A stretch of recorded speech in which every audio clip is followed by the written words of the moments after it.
Let's see if it works. You know, I should really have been somewhere, but today, I guess, in regards of all the madness, but I guess I'm pretty much worn out on so many levels in regards of things, and it says just walls everywhere. So, and I guess I'm falling a little deeper into things I shouldn't fall into. Um, but anyway, I guess it is what it is. Sick and tired of this disgusting, filthy world.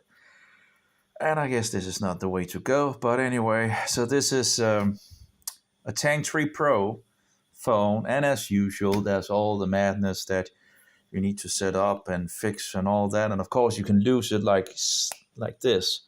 Like a snap, all of a sudden you just... Because how do you take a full backup of the phone,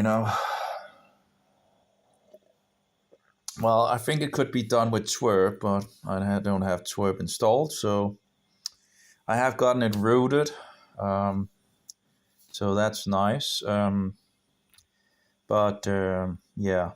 I haven't gotten Twerp installed. There seems to be some problems as well. Oh, no, it actually didn't. The problem is that my device is not on the list, and has some issues in regards to that application.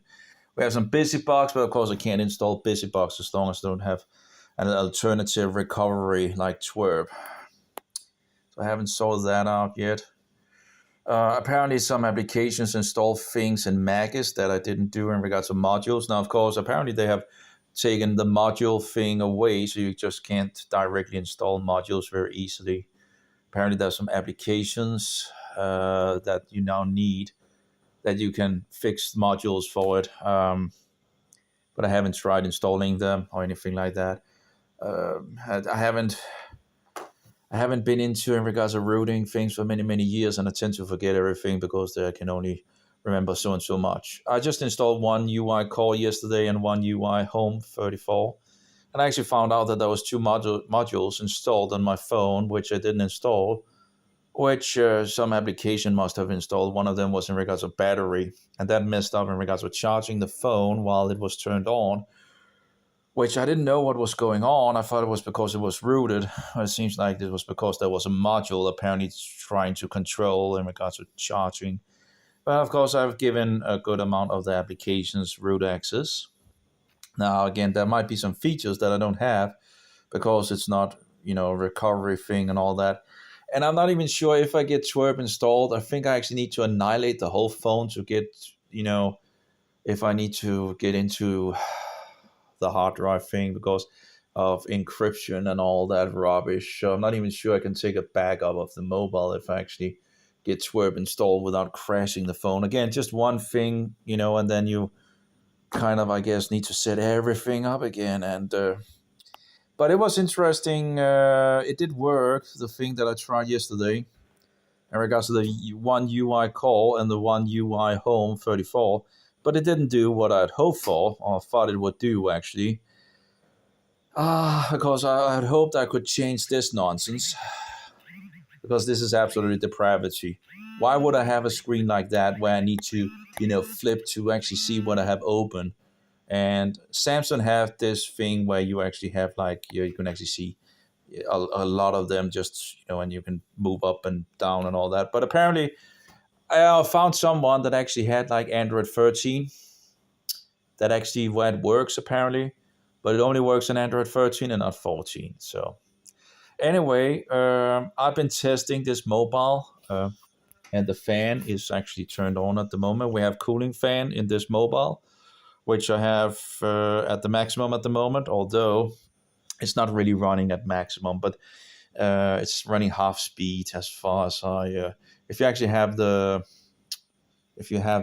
what is it called, this guy turned on in regards of what is it called?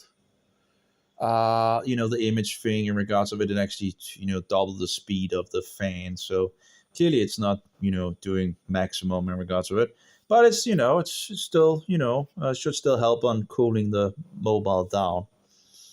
Now I have dock station, that's PS1. I have neither SX. Oh, I was looking into actually something. I was thinking, I think that was like a game that actually was coming from Um, what's that game? Because I haven't have been able to. Of course, I'm just wasting time for the devil pretty much in regards to these things. Although you can still listen to good things in the background while you are doing things. Yeah, that's like even if you play a satanic game, you can still listen to good things in the background. Um, some Bible stuff and all that, and maybe actually keep you from, because you are activated. But some games tend to use brain power, too much brain power, and then it's hard to follow along with what is going on in the background.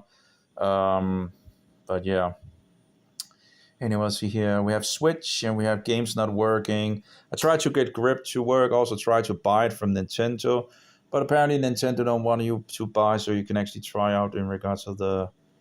So that was like there's a new version in regards of what's it called? Where they have all the things installed and all that. Skydrift and Infinity. I found that you can actually buy that on GOG. In a PC version. The problem is it's still DirectX 11. I think there was something in regards to Skydrift Infinite or Skydrift actually having been made for something else. I think I read that game console. So maybe it's like made for a console that maybe if it was PS2 that would maybe be perfect. Xbox. No, I don't have an Xbox console. Is that the launch trailer? PS3. Not sure I actually have a PS3 emulation thing. I'm not sure if there's actually existing anything, but already the PS2 seems to be pretty harsh for the mobile to run. Skips Infinity Stage 2 complete. Okay. And that's we also have PS2 or PS4. So we have it for PS4 and PS3. Yeah, I'm not sure if there's an emulation program for PS3. Let's see here. Android PS3 emulation. But already PS2 seems to be more than enough. Although I only tried one game on the PS2. It would have been cool if the game actually was working on PS2, but apparently not. PS3 emulation on Android. So there seems to be something, PS3 emulation for Android. I've seen some PS4, but that was fake. So 3 best PS3 emulations for Android. It would be nice if one of the emulations for the PS3, if there's anything, would look like the PS1 and PS2 emulations, because they kind of, this actually looks pretty good in regards of. Maybe I could get the game working on. The thing is, Skydrift Infinity does work in the egg NS with some graphical issues. But actually, this did work, and the next Penelope also worked in regards to the egg NS thing. But apparently, you need to either pay for it or whatever, and do sorts of things and a lot of advertising and all that. But those two games actually did work, although the Skydrift did have some graphical issues. That didn't make it easier to actually fly around. I never really got into the game, really, in regards to further tests. I just tested it out. I never really got so much into in regards to control and all that. The grip thing just doesn't work. That was the reason why I actually got the Nintendo Switch, because I bought the game for PC, thinking I might be able to emulate it on the mobile because I don't have the computers to do it. So I bought two games on GOG, and they take PayPal and all that, so that was great. And also the airplane game, I'm thinking about if I should buy that as well. But it's also DirectX 11, so that probably is not going to be much of a. But I tried the Termox thing in regards to Mobox. Mobox doesn't really do really good. I guess it's in regards of this graphical driver or graphical thing that is on this mobile, which apparently doesn't do so good with emulation. So, but this is the PC emulation thing. I tried to install grip and all that doesn't really work. Well, you can make it start up and then it crashes and all that.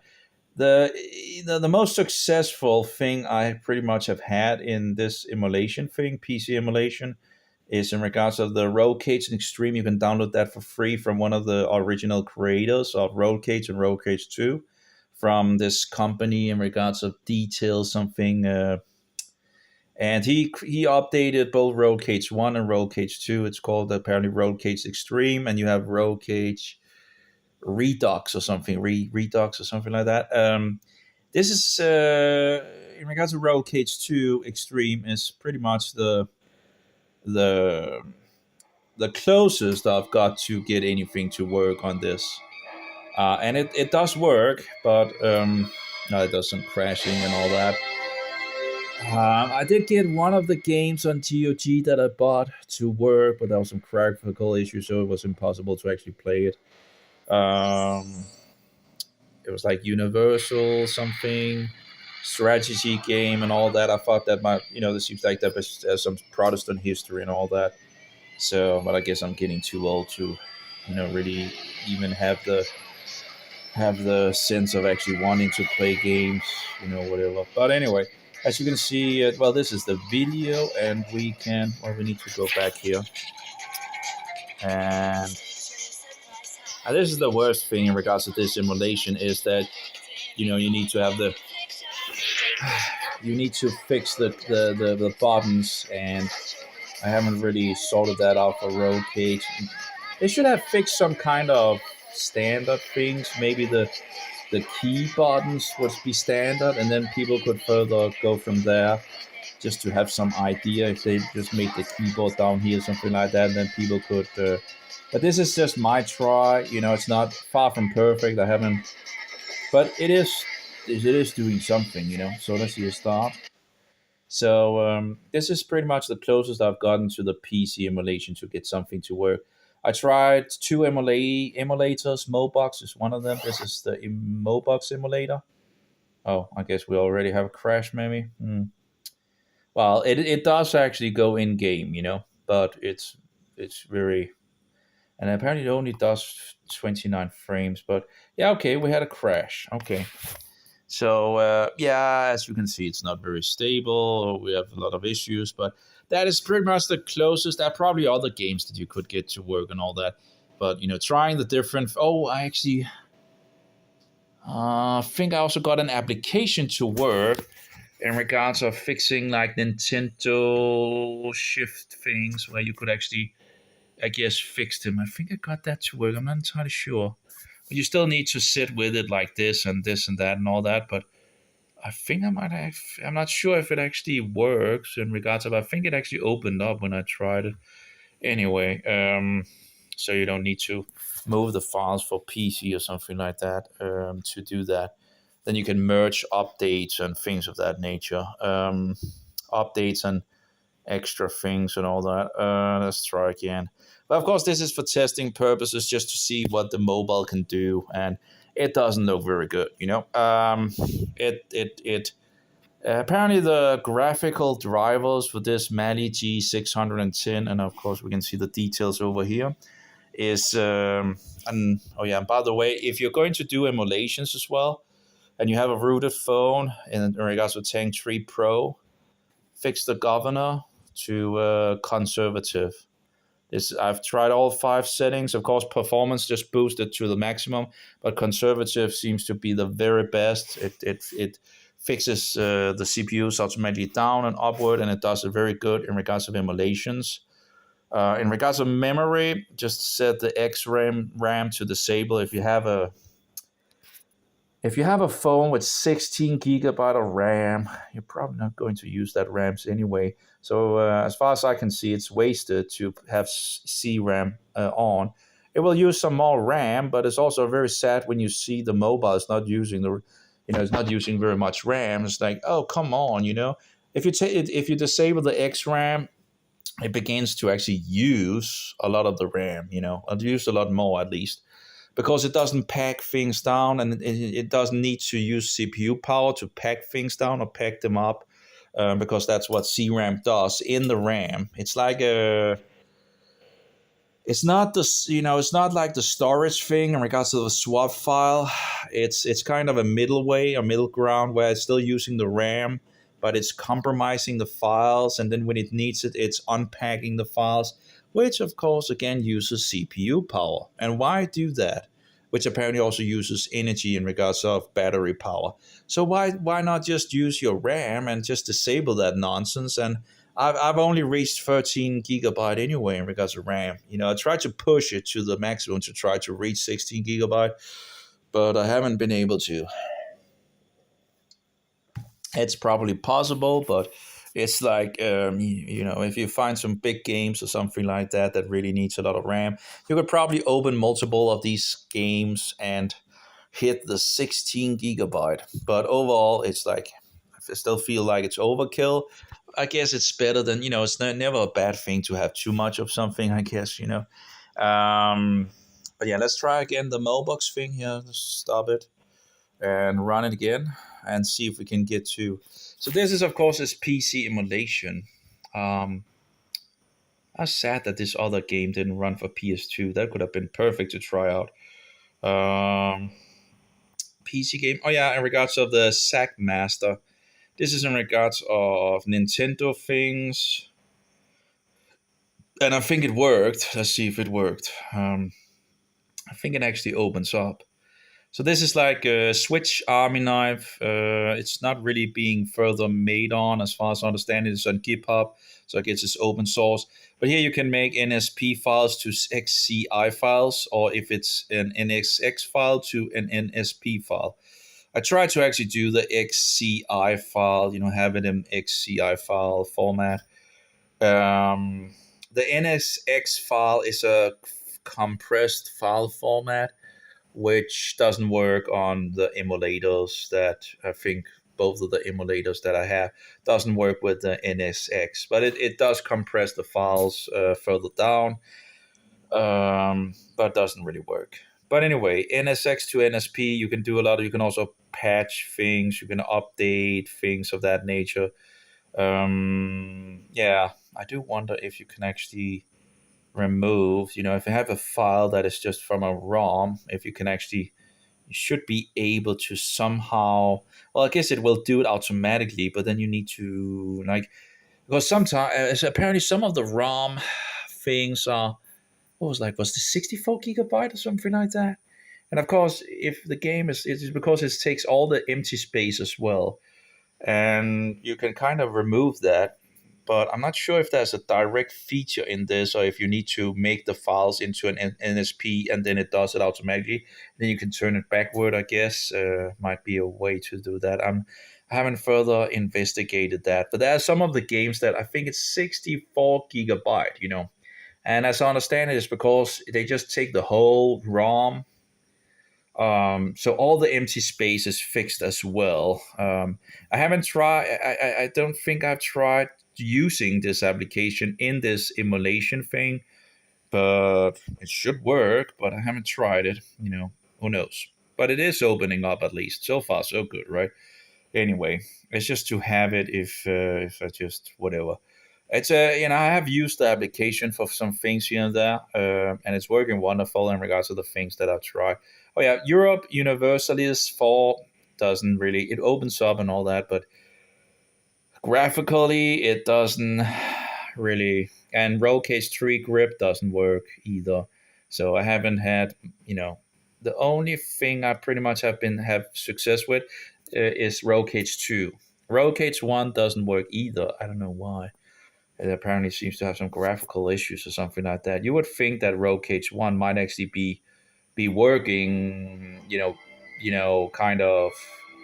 And of course, I do have roll cage working on PS1. But the thing with the PS1 version is that it doesn't have the back thing, where you can actually look behind you while actually looking forward. Forward. Anyway, okay, let's see here. I need these keys again. Stop. Okay, so here you have like escape key, back break, and again, it's not as it should. It's like as that's really, I haven't really further, found out all things in regards of this things and all that. But I have made something that is kind of useful. There we go. So here we're only running 29 frames per second. I don't know why that would be. Oh, that went pretty good. Anyway, and I don't have I sadly don't have any keys for the camera. I usually don't do the camera so close to the car.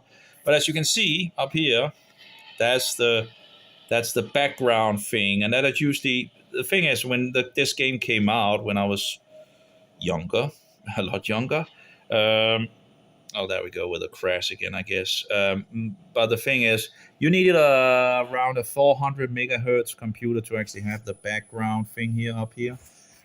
So you could pretty much run the game with a 200 megahertz computer. 233 megahertz. I think I had an MMX thing, I think.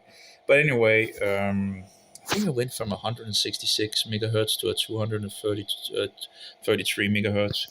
But in any case, you needed like around 400 megahertz to really have this. It was pretty heavy for the computer, and the PS1 version didn't have this thing. So that's something I really miss in the PS1 version. It also does seem the PC version does seem to look better than the PS1 version as well. The only thing I pretty much have of issue is that the 3D effects actually look better than the DirectX. But yeah, I don't know why it's crashing so easily now. It usually tend to, do better than that. Maybe it's because I'm recording. Let's try again. Let's just one more time, and so you can just see that it actually maybe works. Maybe not. You did see some in-game. Rogue Cage 1 just doesn't want to do what I want to do apparently. But again, graphical drivers is probably the issue in regards of this. So maybe a year, maybe a little more, maybe a little less. Maybe they will. Who knows in regards to those drivers? I guess it depends on how much they're going to work with it, and I'm not sure who actually works with those drivers and so forward. And it seems like there's much more focus on other kinds of. There's I think 2 other GPU things, 1 or 2.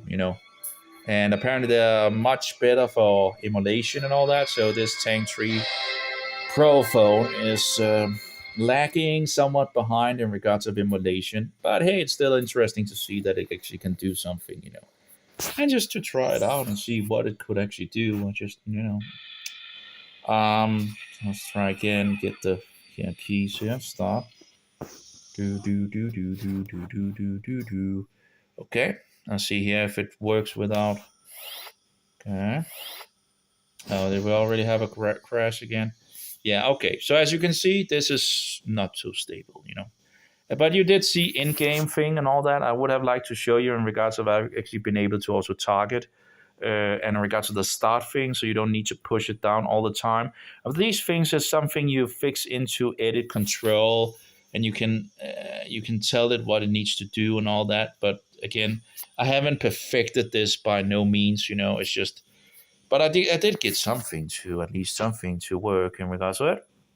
But anyway, so Termux is of course Termux usually, but that's primary in regards to the Termux X11 in regards of the emulation and input drive bridge in regards of the keys and all that. You don't have those problems in DockStation, neither SX2 or Uzuy, MMJR or Nyushu emulation. They have the keys already. You just take the PS1 here. I have Rogue Cage 1, 2, and Firebox, which is kind of a variant that came afterwards, a children game sort of. It's a little like Rogue Cage, but as also you want the American versions.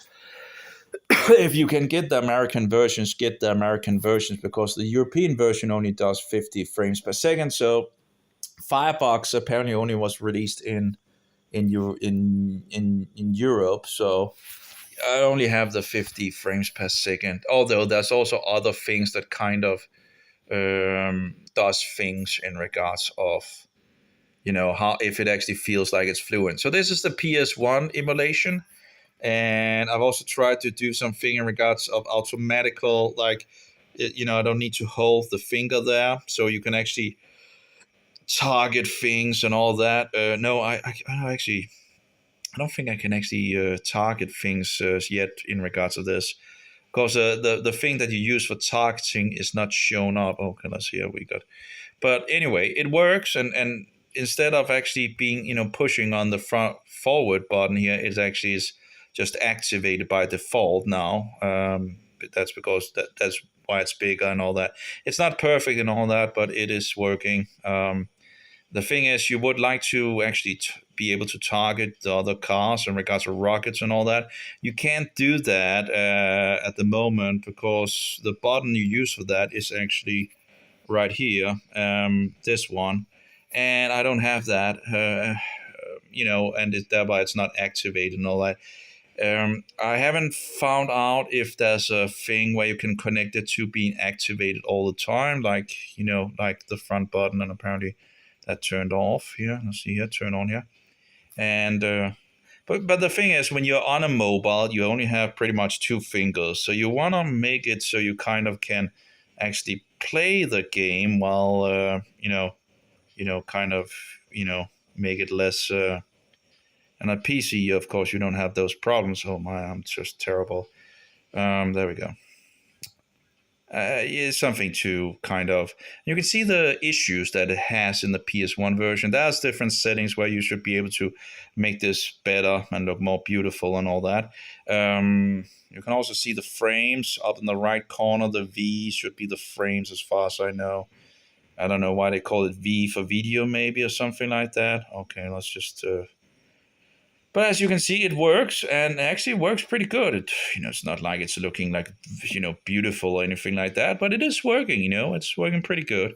That's just interesting. So we can play road cage on the mobile. But again, the problem is, you only have two fingers, and, I would need to try around with how, set these things, because it's not totally, you would need to find a better way for the keys and all that. But yeah, it's working. So that's let's see here. That's the PS1 emulation. So DockStation is one sec here. See, escape game here. You also have Road Cage 2. You have the Firebox as well, and both of the games is working.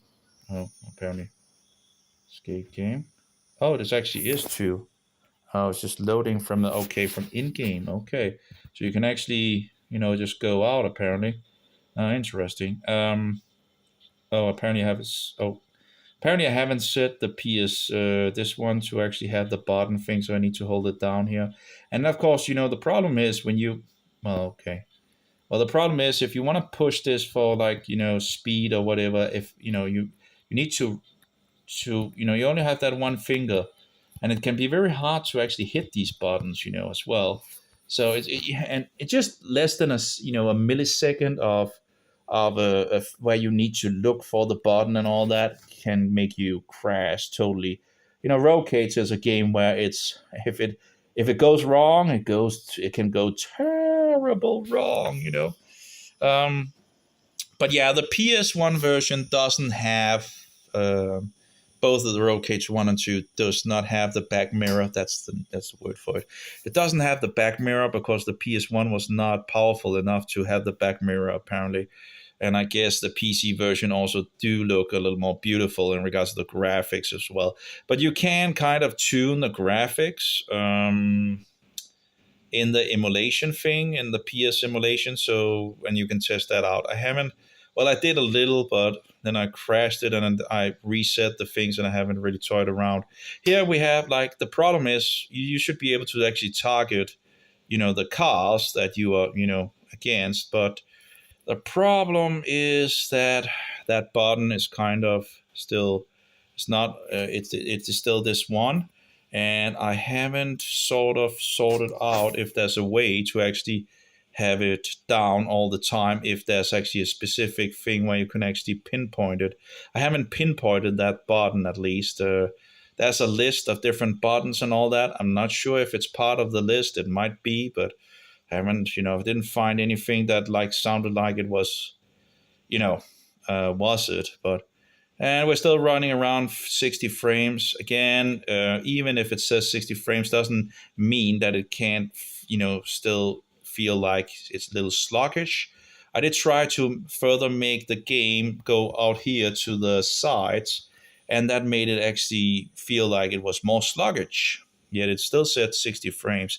So some features still, even if it says 60 frames and all that, can apparently make the game feel like it's kind of something is not exactly as it should be. I wonder why those are not exploding. Like if you had Roll Cage 1, you would expect them to explode. I don't know if they, maybe so, I don't know if it's just the PS1 version or also the PC version where they didn't make them explode. Just a little weird why they wouldn't make them explode. It's like the Roll Cage 1, they would explode. Anyway, as you can see, it works. The PS1 is pretty stable. Um, uh, it's pretty just doing pretty good. The Neither SX2 is the PS2 and I only have one game. It seems to be okay stable as well. This blah blah blah. If you pay for the blah blah blah. Did it crash or something like that? I don't know. Let's try again. Mm-hmm. I don't know what it's, it's apparently based on another application, which apparently now it seems to be talking about that application, that other application. I don't know if they put something. You're using Ether SX2 and it should not be sold distributed as part of any other app. If you paid for this app, you should get your money back. But of course, this is not Ether SX2. This is Neither, although it's based on the. But apparently, it seems like it's having issues in regards to that application. Not sure. Or maybe it's loading, actually. I don't know. It seems to be broken, Oh, wait. I don't know. It's either loading or I just don't remember. It actually was so long in regards of it. Let's try again here. PS1 here. And let's open it up like... no. Start game, resume game. Let's just start game. See if that works. There we go. I don't know. Maybe it was loading something. I don't know. But here you can, it's doing 60 frames. Actually, last time it actually was doing pretty good. I was actually pretty surprised that it actually did so good because the first time I did it, it didn't actually do that good in regards to the frames. But apparently we're doing around 60 frames. So I have only tried one game on the emulator of PS2. So, but the wonderful thing is that it looks very much like the PS1 emulator. So if you know the PS1 emulator, the other one there, you feel very much at home in regards to this. Again, although I haven't used it that much, but it's very much alike. It's very nice to just. It's wonderful to see when programmers don't try to reinvent the wheel all the time. Like the good old days where they just did something and it was working in regards to them. They didn't change it just for changing things, So the user needs to figure out things all the time and all that, and just annoying, and they do it all the time. Satan love wasting our time, So you pick a character and all that, and you can see the resolution as well up there. And the GPU, how much the GPU is. And of course, again, if you have the phone rooted, you want to go to the X kernel thing, and you want to put the governor, at least if you have a Tank 3 phone. Now, on the Tank 3 phone, I only have 5 different governors, and I've tested all 5 of them, and there's pretty much only 2 that is good. Although, I guess the Sugo EXT, you can actually... There's like a feature where you can use these 2 and you can set these 2 up in regards of like saving energy or boosting it. And there's a third one as well, which I haven't sorted out where that's really it's found up here, but maybe it's something they haven't removed It's in here somewhere. Yeah, you have like power save, performance, and you have one astronomy. I don't know what this astronomy is, you know. Yeah, I don't know. Astronomy? I don't know. I haven't seen any settings for something called astronomy in regards of it. I don't know what it does. Haven't further investigated that. But yeah, conservative seems to just be the best. You know, it boosted very nicely in the emulators, and it. I guess you can also further. You can also further. You know, there's a good amount of options here, and I haven't done anything in regards to that. Some of the others doesn't seem to have that many options in regards of it, but it seems to be doing very nicely in the emulators in regards to that option, conservative, and I guess that's a good. You know, I guess I'm a conservative as well in some sense, conserving the truth, trying to at least standing for it. So yeah, let's go back to the PS2 emulation here. So let's see here if we can. And the sound is also working, you know. Are you ready to? Good. Here's our host. There seems to be some graphical issues, maybe, but anyway. Welcome, everyone, to Do Unto Others, the game show that tests your knowledge of Old Testament stories. Let's decide who's going first. And the light shines on. Purple, you've got the first choice. Well, whatever. Fantastic score. Let's find out what you got. Command, get ready to receive. Purple, which reward will be Oh yours? my.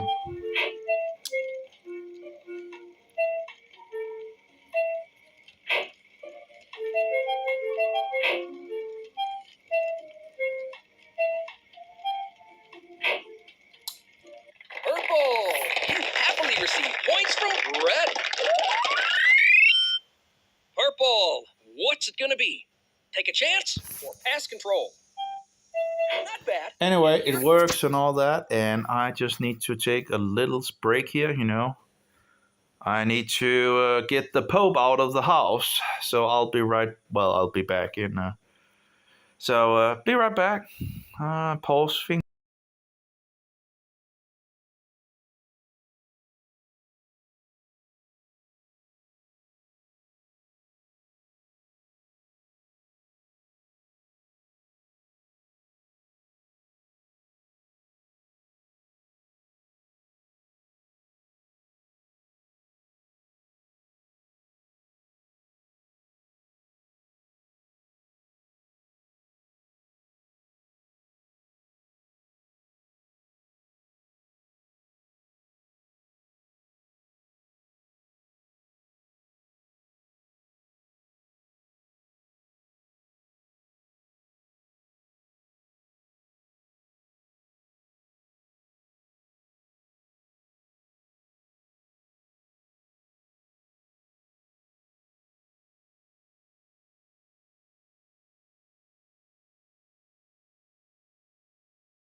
Okay, we are back.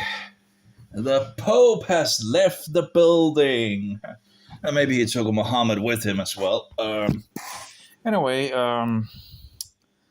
let's see if we're still live streaming. It should be showing something, I think, on the browser. If it's working.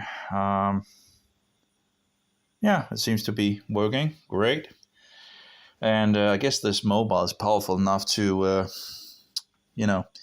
do things. I do have two sim things also. Oh yeah, I think it would be nice if they actually had another slot for another micro SD. Problem if you would take the micro SD card out, you take the sim slots or the sim cards out as well. That's stupid. Would be nice if to actually have two SD cards. Then you could have one in the mobile and a secondary you could actually just take out and use for the computer or something like that, and move back and forward in regards to files. Usually people have multiple SD cards anyway and just laying around. So why not actually make it, another? It is possible, I know, because some mobiles, Android mobiles, have had it in the past. I guess maybe that's not that many of them, but there are some of these music Android things that had two. Anyway, so we tried the PS2, and the PS2 is surprisingly, the first time I just got a negative expression in regards of it was not doing that good, and apparently the last two times, apparently it's doing a lot better than it did the first time. I do wonder in regards to that PS3 thing, and if I could actually try that other, let's see, it's 6 best PS3 emulators for Android. Let's see if that's the PPS, but that's not Android 3. That's like PPS. That's portable, so that shouldn't be PPP. A majority of PS3 games that were also ported for PSP can be emulated on PSP SPP. Lastly, PPS SPP offers a built-in touch interface for buttons, simulating the need to use an external. I actually did have this installed, but I didn't have any games that I really wanted to try out, so I never really I did try the PPS1. I thought it was a P, but apparently this is for portable. But hey, if it works for maybe PSP3 games, but it says that were also ported for PSP can be emulated. I don't know if I don't know. Emu PS3 emulator project. Emo box. Okay. And PS Now. And okay. Well, I will need to try. Well, maybe there's maybe this game maybe was like ported for. What was that game called again? Skydrift. That might be a possibility to actually getting it to work just with another. Again, if I buy it from GOG, it's probably not going to work on the PC emulation. That seems to really be the worst. Let's see here, PSP. Let's see if there's a PSP version of it. PSP Skydrift Infinity. Is there any PSP version? Doesn't look like it. Skydrift is an option. That we have the GOG version. But I guess there is not. Let's see here.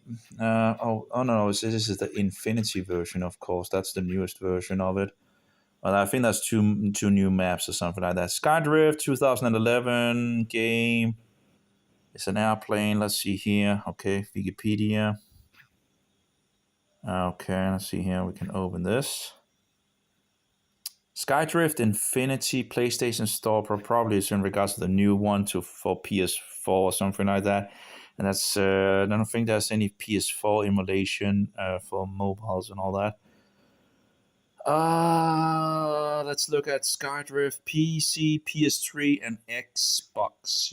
Apparently, PS3 seems to be might be the best chance to, I guess, get it working. Skydrift for PlayStation 3. And again, maybe you can make some emulations in regards to the PSP thing. I would then need to look into that. Why am I doing this? It's kind of waste of, I'm wasting time. I don't know. Yeah, I wanted to try out what this mobile could do. And that's kind of what I'm doing and checking and seeing and all that. Buy Skydrift Infinity, that was the Xbox. I'm not sure in regards to Xbox. Well, there's Skydrift for Xbox 360. I'm not sure in regards to emulators for the Xbox 360. Xbox 360, when was that in regards to PlayStation? Is that was the Xbox, and then I don't care. I can't remember, and I haven't followed along with all these things. And of course, I wasn't really into. I wasn't much into PlayStation and Xbox and all that. I did hack an Xbox. One of my friends had an Xbox. He wanted it to release it, jailbreak it, and I actually did jailbreak it. It did take me some time, but we've finally got it jailbroken many years ago. Many years ago. Oh, PS5 apparently can do the Skydrift, apparently Infinity. Maybe there's some backward compatibility. But anyway, Skydrift Infinity is kind of the newest version. And I understand it actually does work if you run the AG-NS emulation with some graphical issues, but it does do something, and it did look pretty stable. But the NS egg or the AG-NS, you kind of need to do things to continue to apparently be able to play. And I didn't really, I ended up not really using that time that I had apparently to be a VIP to actually. But there was like 2 games that actually worked in it that didn't really work on. Maybe the newest version of Nyushu was going to. I don't think so, but could be maybe. I haven't tried it on the newest version of Nyushu emulation. I have 2 installed. One of them is like a clocked thing. I'm not sure if that actually does anything, but there's I was also paying from speaking on it. I don't know why, but I still have access to. He was like, not available. Sure, sorry, you can't access this chat because you were banned by an admin. I don't know. It was just apparently they don't want any videos or something like that. But that was a possibility to do videos. So if they don't want videos, then just don't have the option. Turn it off.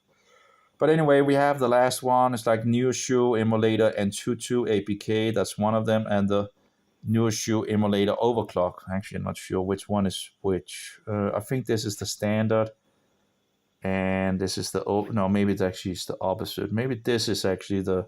The problem is if you go into app data, you can't really see it, and I don't know why they don't have the app folder either in regards to where it actually, or maybe in here. No. Oh, well, I guess I can see the size of the space used, and maybe use that to actually locate which one it is. But they kind of, the author apparently don't I think there was a place where you could see it. Like you see here. Oh no! No! Oh well, I just cleared it, I guess. Okay. Would have been nice to actually be able to see which version it is or which folder it was using, and I could have, because I don't remember really. Anyway, I guess I just, reset it. And so we'll need to manage. Well, we have the install prod that should be installed. Install manage user data now. Manage folders here. Okay, manage folder. Oh, we need to fix here. And let's just go to this one and this one. Use folders, allow. Okay. So these are some of the games I'm testing at the moment to try to see if it works. And yeah, it's not looking good. So this is the the thing in regards of the Nintendo thing, and most of the games do not work. It's but hey, it's a testing thing and all that. I do have some games that actually is working, but most of them do not. Sometimes it helps to update them and all that, but overall, I don't know why I'm wasting my time on it, but yeah, so we have the Uzuy and we have the Nyushu Emulation. We have this one and this one. So we have like three. We have this one, and that one. And again, I'm not sure in regards. Maybe we can actually do like let's close them all down. So let's open this one first, and then this one, and then this one. Sometimes it's better to not have all, just have. Sometimes it's just better to have one open, so you kind of have, so you have the best ability to actually make things work. And again, these are just test games, just to see if anything works. It's just, and yeah, most of it doesn't really do so good. But yeah, so we have, Uzuy is a great emulation if you have some games that is like 30 frames per second, because it can boost it to 60 frames by this technology. But if it's already doing 60 frames, then there's no point in regards of it as far as I can see. But the problem is that this one apparently runs less applications than the other. Graphical, let's just check the graphic. Yeah, we have a cancel. We have it 0.75. Okay, what about this one? Should all of them be set to 0.75? Yeah, and the last one here. Advanced graphic 0.75. There might be some minor differences in regards to other settings and all that, but so anyway, this is the newest version, and they have this Telegram channel. They also have a chat, which I'm banned from and all that. But he tends to update the. I don't, it's kind of weird how it, I also tried to install the config for Nyushu Emulator V5. That didn't go really good. So both of the versions I have the overclock version and I have the Antutu version, and both of them don't have this thing. It's just I just installed the key and fixed it to the place. I don't think I even installed the firmware or anything like that. I'm not sure what the firmware really does in regards of it, if it makes something or whatnot. I don't know. I haven't really sorted that out. If there's some games that needs just the specific firmware, or if there's something when you install the firmware that you might get some extra details. I also have the VMOS thing. I haven't toyed around with that yet, just in regards of older Android games to get them to work. But apparently it needs some activation, and you apparently need to, I guess, sign up for something. I don't really like that. Anyway, so DockStation works wonderful with PS1 games, it seems, Neither SX2 also seems to working pretty good. And again, they have a very much the same interface, so that's nice. Apparently, the Neither SX2 is a kind of a where they just take the ads out from the original game that is called Either SX2. So yeah, I hate ads, Anyway, Uzuy MMJR is the new function where you have this function. You also have different details in here, and you can also. No, is that the version? Anyway, you have up here. You have this enable frame interpolation. Now, if you put that on, if you have a game that is only 30 frames per second, although it's again there's many details that actually makes. If it, sometimes it feels smooth even if it does only 30 frames. But this one actually boosted to the double amount. But still, if you go to, let's say it's due to 20 or 15 frames, it seems to still be slower.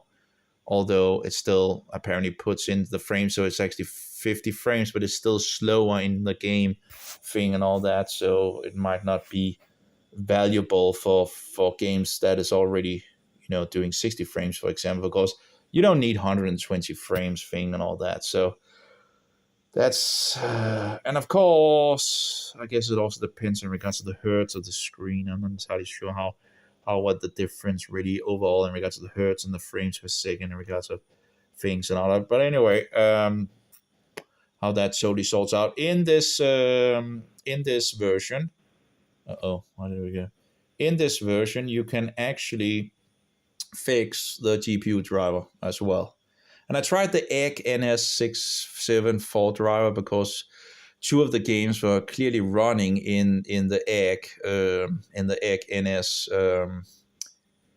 emulator that didn't run in any of the others I tried on my mobile. So I tried to download the egg NS drivers as well and tried those. Didn't work with the others either. So Mali's G610 MX6, that's the driver for this specific mobile, the Tank 3 Pro. You have Mali G610 MC6. Now, I've also seen in regards to this application, which is in regards to the kernel, in regards to different things, if you have a rooted device, you can change things and all that. And here you can see the, how much the CPU is actually doing. And of course, we're recording and sending information. So it's doing something. You can also see the memory, how much it's used, the battery and all that. And of course, the CPU gov is conservative. You can do some things in here, but I've seen that there actually is more features, and there doesn't seem to be much feature. Oh, sorry, no, this is not the one. In here, I've seen people when they talk about this application where you actually have more features. Now, this might be maybe because I don't have the recovery thing in regards to twerp. I'm not sure if, because I know that there's some features at least that needs, in some other applications and maybe also here, that needs the recovery and the busy box installed to actually engage in. And here you see the frame rate, 60 hertz, which actually should be boosted up to 120 when I move up and back down and all that. And of course, there's a feature for more, what do you call it, where you can actually see if it's running 60 or 120 hertz. You can test it out if it's, but at the moment I just have it on auto. So when you moved up and down, it should go up to 120 in the menus, and then when it just doesn't do anything, it goes down to 60 hertz again. But I saw this guy testing this thing, at least one guy, and you could see there was much more options in regards to the graphical things. I only have like the CPU, but I guess the graphical things are kind of ingrained with the CPU. Like it's called the MC6, and that apparently seems to be meaning mobile CPU 6. So that's like in 6 of the different cores or something like that. I think that's a graphical thing, and maybe it's just connects to the CPU in itself, in regards to when the CPU goes down, maybe the graphic goes up as well, up and down. And here we see it with frame rate 120. So now it caught the frame rate 120, but I guess it doesn't update it. So that's probably because I moved back and forward, up and down and all that. So, but if I don't move in regards of the screen, it should say 60. There we go, 60. And apparently it doesn't update it when you go up and down in here. It's apparently it just takes the value that is there at the moment. But anyway, so I haven't installed twerp and I haven't installed busybox, and apparently I know that apparently a lot of the applications that is kind of root applications apparently needs busybox. You kind of have a Linux that is kind of what do you call it? Not totally Linux, not totally all the features and all that. And you can kind of, fix it sort of with the busybox. And so it has all the commands that, pretty much nearly all the commands that Linux usually have. So anyway, so let's try, let's go back here. So I'm testing different games. The first one actually does seem to, the problem, we can try like the Uzuy here. Most of the games doesn't work on this. It's weird, little weird, because as you can see, like, it's kind of not so good, And sometimes you need to push 2 times, to get something to work. Sometimes it crashes the first time, and you need to push it again to actually have like a succession or success in regards of actually. But as you can see, it doesn't really go so good. It actually does very badly. Sometimes it can help to update an application. But it's interesting because I did try some other games that I tried to download and try to get to work, and the games that worked actually worked on both emulators. Both the both the Uzuy and the Nyushu. They, both of them worked, and it seemed to be pretty much the same. And then I tried to download some of these secondary thing, and it doesn't really seem to do so well on it. So of course, many of the games doesn't work anyway in regards of the graphical things, but clearly there's a problem here in regards of a lot of the. You can also, even if a game works, there might be some graphical issues, and that's just how it is. So, but yeah. So yeah, as it doesn't look good, does it? It's like every single game just doesn't work. And this now again, I do have games working with this, this emulator, and I actually had kind of chosen this emulator to just be the one that I kind of would have installed and not the other one, because it had these other extra things in regards to the FPS, and that you can actually choose the graphical things, so you have a little more control over that. But after trying the new bunch of games here, there's clearly more working in the other emulator or emulators, because there's different variations of it. Or let's just call it, emulator. But there's different of this other version emulator, and a lot of the games tend to kind of work better, actually run, but yeah, as you can see, I'm not even sure how much. Anyway, see here, and we have this one doesn't work. So you can see we don't have much success in regards of running anything, So we pretty much went down to Gianna Sisters. Seems like a feminist game. Sadly, it's very sad that you have some very nice in what do you call it? Inspiration. What do you call it? Yeah, I'm missing the word here, but they have so much creativity. You have a good amount of creativity in these games, some of them at least. And it's just sad that they wouldn't be using it for the Bible instead, Just use it for the Bible story, and, you could, if they used all that creativity for God instead, and some biblical history and all that, that could just be amazing. And sadly, they just end up using all this creativity for the devil. It's very sad, because they could actually teach children about the truth, and yet that's not what they're doing.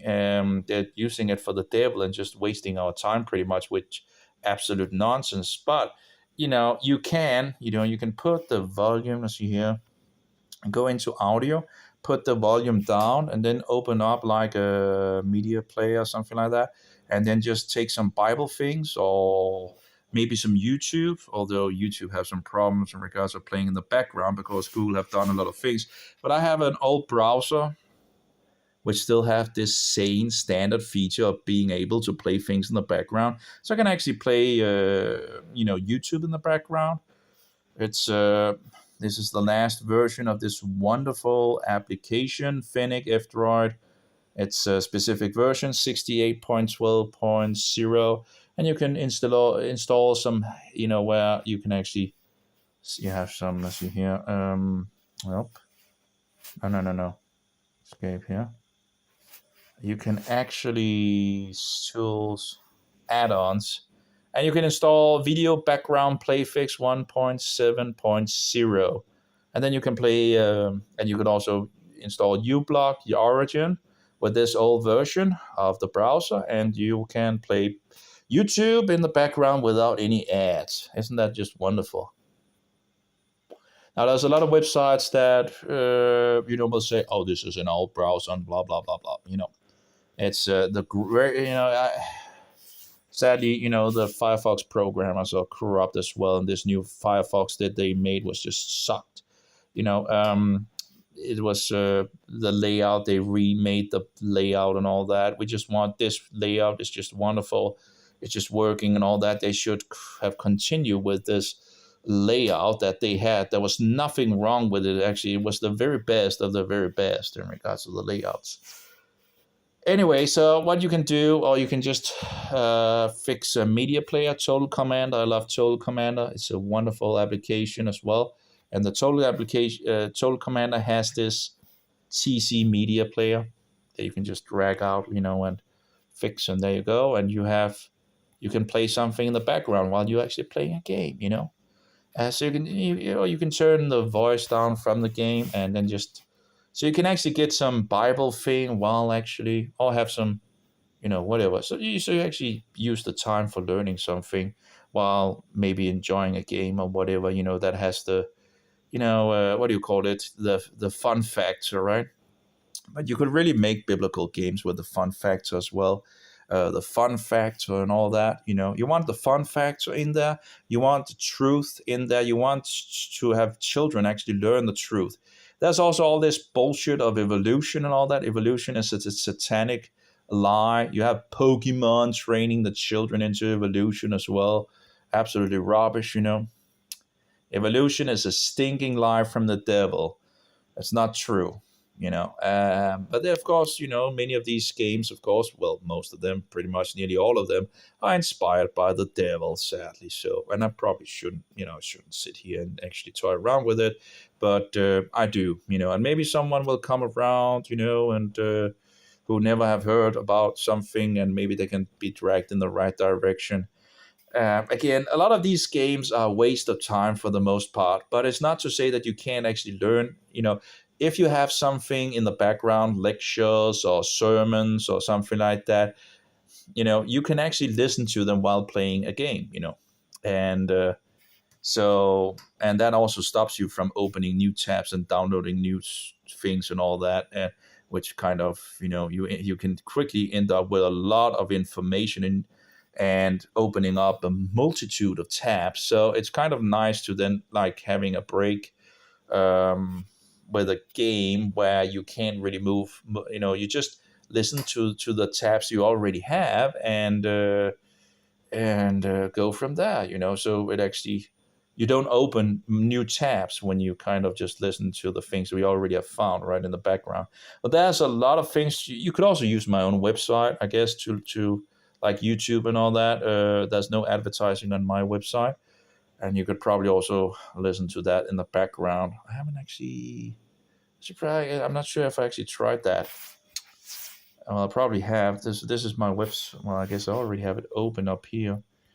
As you can see, a multitude of too many tabs as usual. Let's see. Let's try to. Let's see here. Let's take. Let's see. Take key green. That's not that long. So this, we can also turn it around here. That's actually fits. There we go. Like this is my little player. Well, you're welcome. Well, Keith Green. Well, it's not me that I paid for the player, but I've set it up as best as I could so it works on mobile. There's actually 3 different. I think one of them actually might be broke, but anyway, there's over 100 gigabyte of information in regards to who Jesus is, who the Antichrist is, who the Jesuits is, and the whole of Revelation and all that. And everything is free. You just go to the website, Jesus God, and the dividing line, pope666.info, and find the playlist over in the menu. And yeah, there we go. Let's see if it works. So let's have that running in the background, and let's see. That sounds like your music coming from the. So anyway, just a little bit of it. let's That was a thrill. I heard last night about test it while it's run. I'll keep my young shot. people came forward to give their lives to Jesus Christ. Amen. Oh, what kind of an appeal did you make to the young people there? Tell us what happened. Well, I really believe in modern day preaching. There's a real lack of the lordship of Jesus. There's a real lack of preaching about Jesus being Lord. There's a lot of him preaching about him being a financial supplier, and a lot of him preaching about being healer, and a lot of Savior and what he can do for you.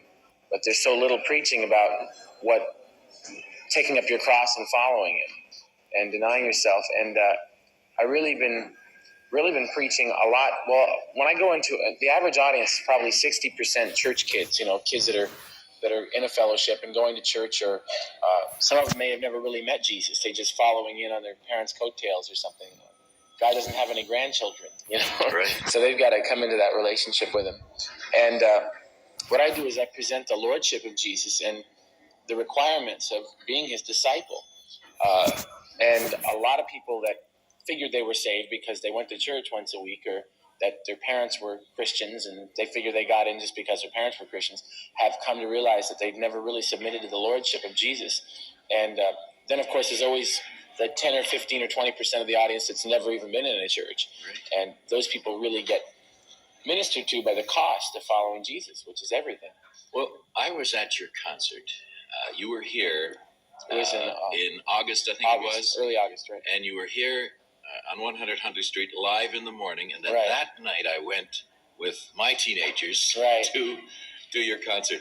And I was absolutely thrilled with your ability to communicate. There was that combination of humor and just fun and entertainment, but at the same time, the communication that was coming through you as you sat there and bounced on that piano. I mean, literally bounced. He plays with his whole body, not just with his fingers when he plays the piano. But, your background. My mom sang with the Dorseys, and my grandfather was with Eddie Cantor and so on. And I know, even in your background religiously, I know your wife, I remember hearing her grandfather was a rabbi. And, but here you have all this communication musically in your background, great music, and but now here you are, I don't know if you completely sold out to the kind of music you're doing now, which is communicating Jesus Christ. I don't think you know that both my wife and I are born Jewish. Right. And there's a real movement on the West Coast, especially a lot of. And we have a house ministry there, and my wife and I are kind of elders of a house ministry. We have about 3 houses and 20 young people, and take people in off the streets, and we go into prisons and go into ghettos and do different things that I really feel is lacking. It's real easy to be a Christian recording artist and a Christian concert artist and all these things, but just when I go home is when it really gets to be, down to the bottom line, of getting out on the streets and witnessing for Jesus and doing things that are so lacking, that I see lacking a lot. Well, this whole matter of the Messiah. Now, Wednesday we had a song sung here, Yeshua HaMashiach. Hamashiach. Yeshua HaMashiach. Hebrew for Jesus, our Messiah.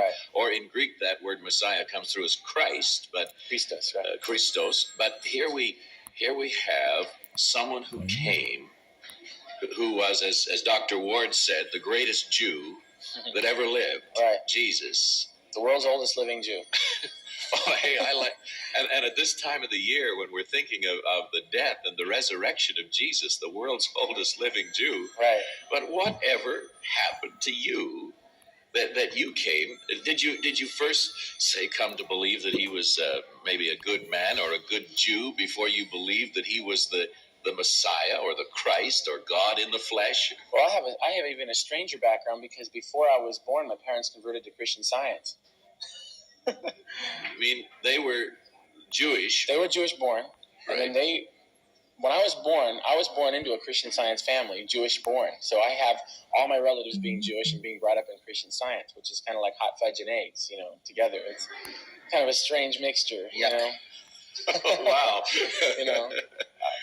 Funny thing about Christian Science is kind of like grape nuts. It's not grapes. It's not nuts. It's not Christian. It's not science and scientific. And I was brought up really confused, because I didn't even know I was Jewish till I was about 12 years old. And I was brought up with like the teachings of Jesus plus the teachings of metaphysics and different things, and all kind of mixed together in a blender kind of a thing. And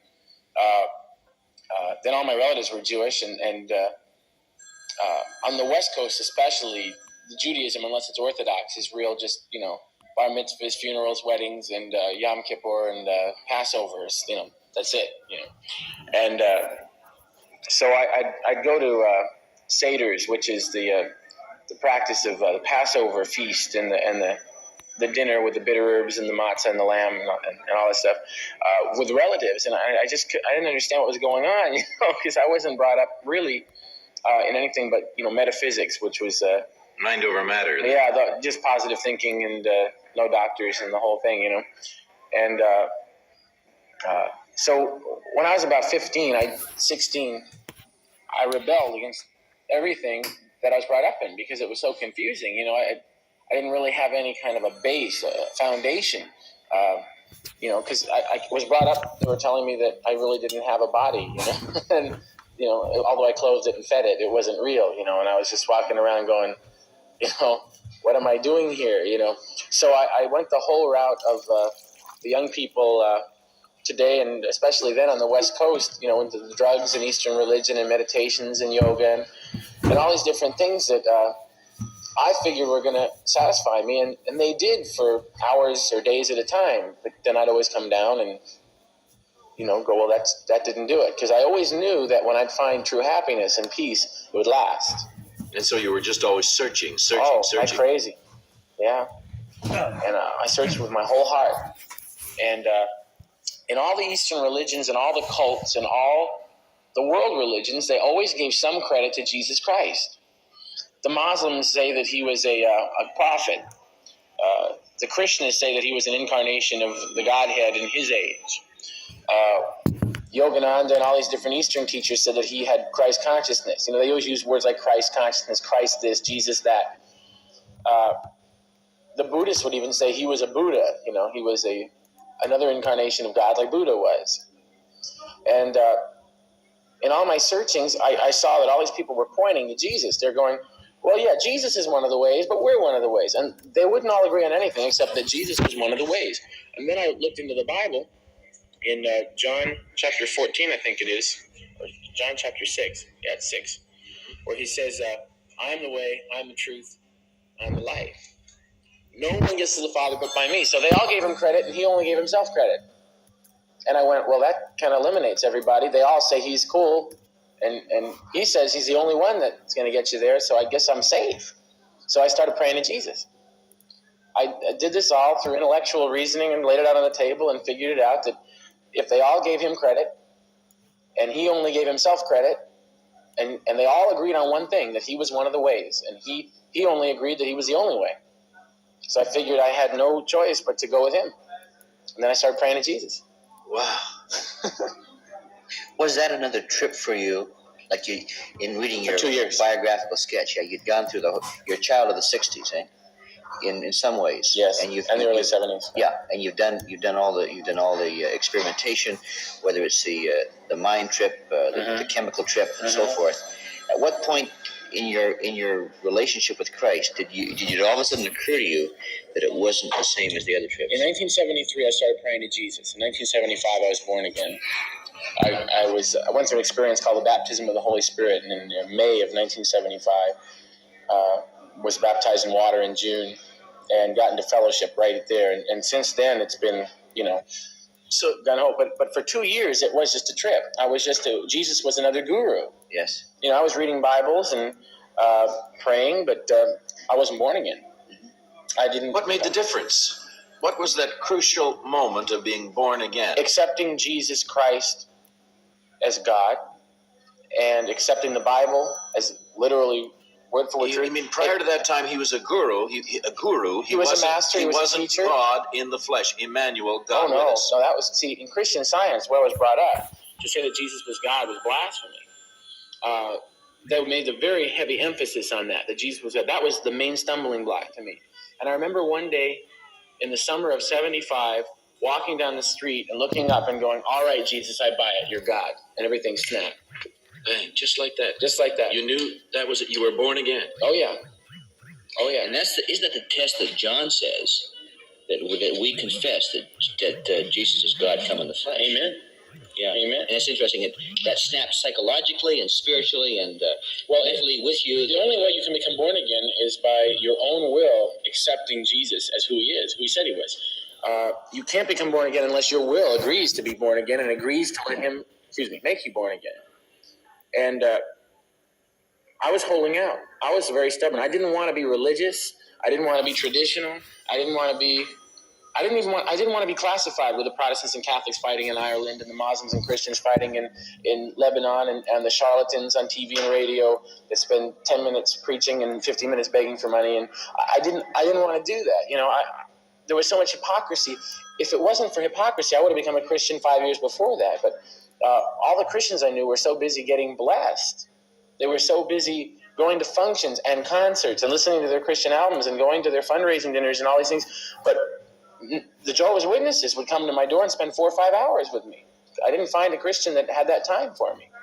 And I was needing that love and that example. You know, you mentioned in the way you were brought up, it was blasphemy to say that Jesus is God. Well, now, those that came to your door and spent 4 or 5 hours teach that he's some kind of an angel. Oh, absolutely. No, that's you know. Well, did you discover that as they would come in with their teaching? No, well, the thing is, how did that come? It was really a blessing because at the time when the Jehovah's Witnesses would come to my door and argue with me for 4 hours, I didn't want to be part of any organized religious experience. Therefore, I turned them off as I would have turned Baptists if they would have come to the door, unless they would have, been able to show me I was looking for the true Spirit of Christ. I was looking for the Holy Spirit.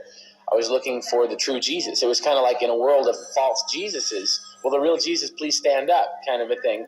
I was looking for the same Jesus that died on the cross, But at the moment that you said, "Okay, Jesus, you're God. You are God," it all came together. You knew that your search was finished. Absolutely.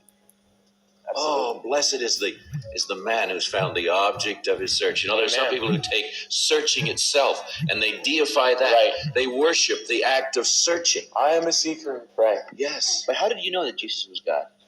He proved it to me. How? He changed me. That was the greatest miracle that he could have done. I could have seen, Mount Everest go skipping across the United States and jump into the ocean, and that wouldn't have done as much for me as him changing me. For those 2 years, like I said, I prayed to him, and he, through his grace and mercy and patience, wooed me step by step through the Bible, wooed me just between my own personal search, and brought me to a place where I was willing to be a religious fool, where I was willing to be a radical, where I was willing to be made a complete laughingstock. Before that, I wasn't willing to go door to door, or willing to go out on the streets, or willing to go into prisons, or willing to go to people and go, "Do you know Jesus?" I said, "I'll never do that." I wasn't willing to be made a fool for Christ. And for those 2 years, he wooed me. And then, like I said, in April of 75, I was baptized in the Spirit, and April, May, right around there, and got into fellowship with a fine fellowship in California called the Vineyard Christian Fellowship. Ken Gullickson is pastor, and then right in that time, and when I received Jesus as Savior and Lord, I still didn't believe. I believed that he could be God, but I didn't believe he was absolutely God in the flesh. And it took about 2 more months after that, and he was patient with me. Now, I don't know exactly what moment I was born again. It doesn't really matter to me, But to your friends who have gone through all the kind of religious tripping that you have gone Right. through, they say to you, "Fine, we'll give you a couple more I've years." won a lot of them to Jesus by just sitting down and showing them that I believe what I'm asking them to believe. See, witnessing, you win half the battle when you tell them, when you can convince someone you believe.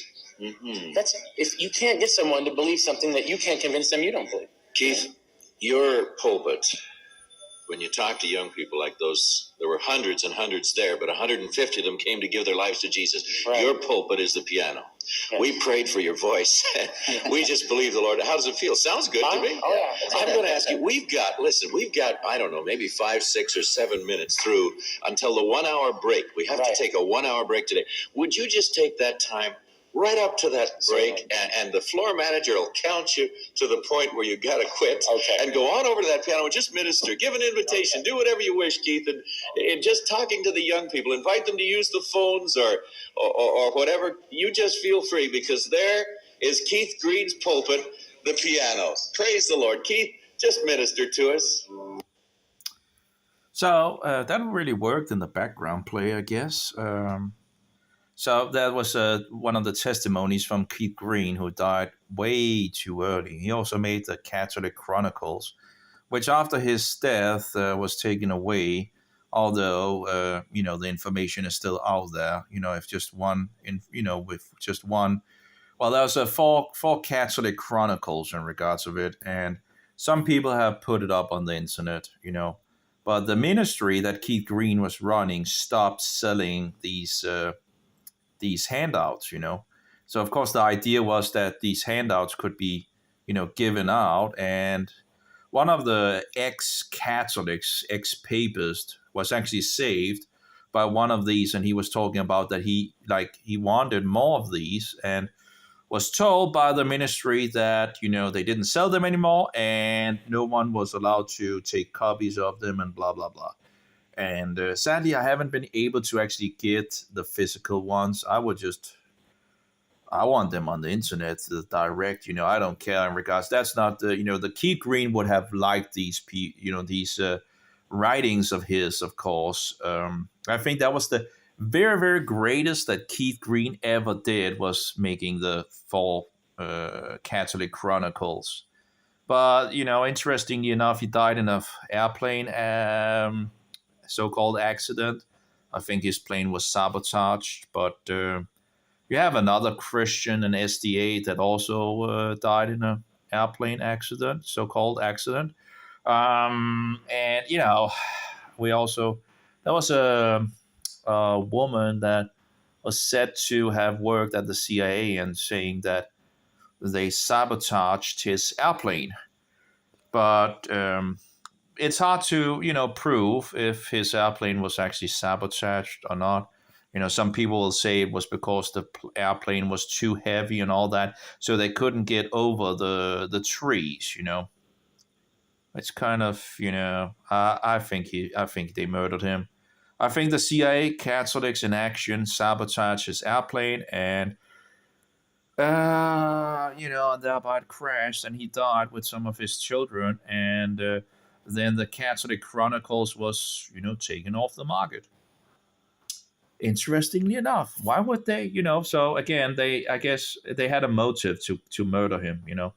The Papists, the Roman Catholics, the devil's children in sheep clothing, they had a motive to murder him, and I think they did, And the other guy that also, had an airplane so-called accident, had actually been told that he would be killed if he didn't stop in regards of doing what he did. And he died in an airplane accident, He made this wonderful recordings also in regards of Alberto Rivera and others in regards to the Jesuits, So, but he actually talks about that in that video that that he was actually, contacted by. So yeah, and he died, and I think they murdered him. Anyway, it's very hard to prove, and they're very sneaky. The devil's children is very sneaky in regards of, and of course, the most of the world is pretty much following the devil, So it's not always. We had another guy. He was making a movie in regards of exposing the Freemasons, which is part of the Roman system. In regards of promoting the ecumenical satanic movement of the Pope and all that. And, he apparently killed his family, his wife and his child, and himself, apparently, on Merry Christmas, at the time of Merry Christmas, which of course is a satanic festival. It's interesting that he would do it at the time of Merry Christmas, Maybe he didn't do it. Maybe he was actually murdered, So apparently the authorities took all his information in regards to the movie that he was making. I think, as far as I understand, he had recorded everything for the movie. So what that was left was in regards of editing the movie. Yeah, so I think they murdered him. Can't prove it, but why would he murder his family and himself? It doesn't make any sense. It makes zero sense. But it makes sense that the Satanists would have murdered him because he was making a movie in regards to the satanic Freemasons. And again, Freemasonry is Satanism. and it's promoting the ecumenical movement. It's Roman Catholicism. It's Romanism. So okay, so far so good. Oh, well, the battle cat. Did we try to push? I think we did try to push that, but as you can see, most of the games don't really do so good in this emulation. We've pretty much been nearly through most of them. Maybe Undertale will work. Nope, not no. I guess I could try to install the firmware and see if that does any difference. We had one game that ran a little and then went out, although I do have had that game running before and all that, but I do have some games that are actually running, because again, I had games that was running in both emulators, or in and I was choosing which emulator to keep and then trash the other one, right? And I kind of fell into this one. This one was, had some more options and all that. But, after getting a bunch of games to test out to see if they work, clearly a lot of them, I'm not going to use time in regards to updating the games and all that. Again, if I actually updated the games, might actually work, with this emulator. Sometimes actually, if you update a game, it actually stops working. I had a game that worked in this emulator, and if you update it to the newest version, it stops working. Still works in the other emulator, but it stopped working in this one, which is kind of weird. But it goes into the game and then it just goes down to 0 FPS. So as you can see, nearly all of the games did not work in this emulator. Of course, I actually have games that actually works. So it's not. I do have a small bunch of games in one folder that actually does work. But as you can see, pretty much we didn't have one single game that really worked very good. Of course, I'm recording, so the mobile are doing other things as well, but you would have expected just some of the games. Okay, we're going to go into, let's see here, firmware. Let's try to, well, I don't know, we could also just try to uninstall firmware first. I'm not sure if there was anything installed. Let's try this one. Nope, still not working. Again, I'm not sure if there was any firmware installed actually. Let's see here. What can we? This one should also work, but nope. Okay, now see here. We're going to install firmware. I'm going to Tank 3. We're going down into my download folder somewhere. There we go. We're going to switch. We're going to keys. We're going to firmware 18.00 and installing firmware. There we go. Again, I don't really know what the firmware really does. You have to have the key, because the key does so you can actually access the games. It can't see. Well, it finds the game but if you don't have the key, it can't. It can't show what game. It can't. It just shows up as a dead thing in regards of. I guess I could try it here. Let's see here. Manage folders. I see here if I. Well, I guess the problem is I can't uninstall the key, so I guess, okay, so I can't show it at the moment. I could reinstall things and all that, but okay, but I don't think I'm going to do that. So now we have installed the firmware. Let's try again. This one should work, but no, doesn't work. This one, no. So again, it's not really, it's not going so good with this. And again, it might, they might work if I actually update the games. I really don't know what the problem overall is, that there's so many games that doesn't work. We can kind of manage. We can kind of close that down and go into games. These are some of the games that pretty much kind of work.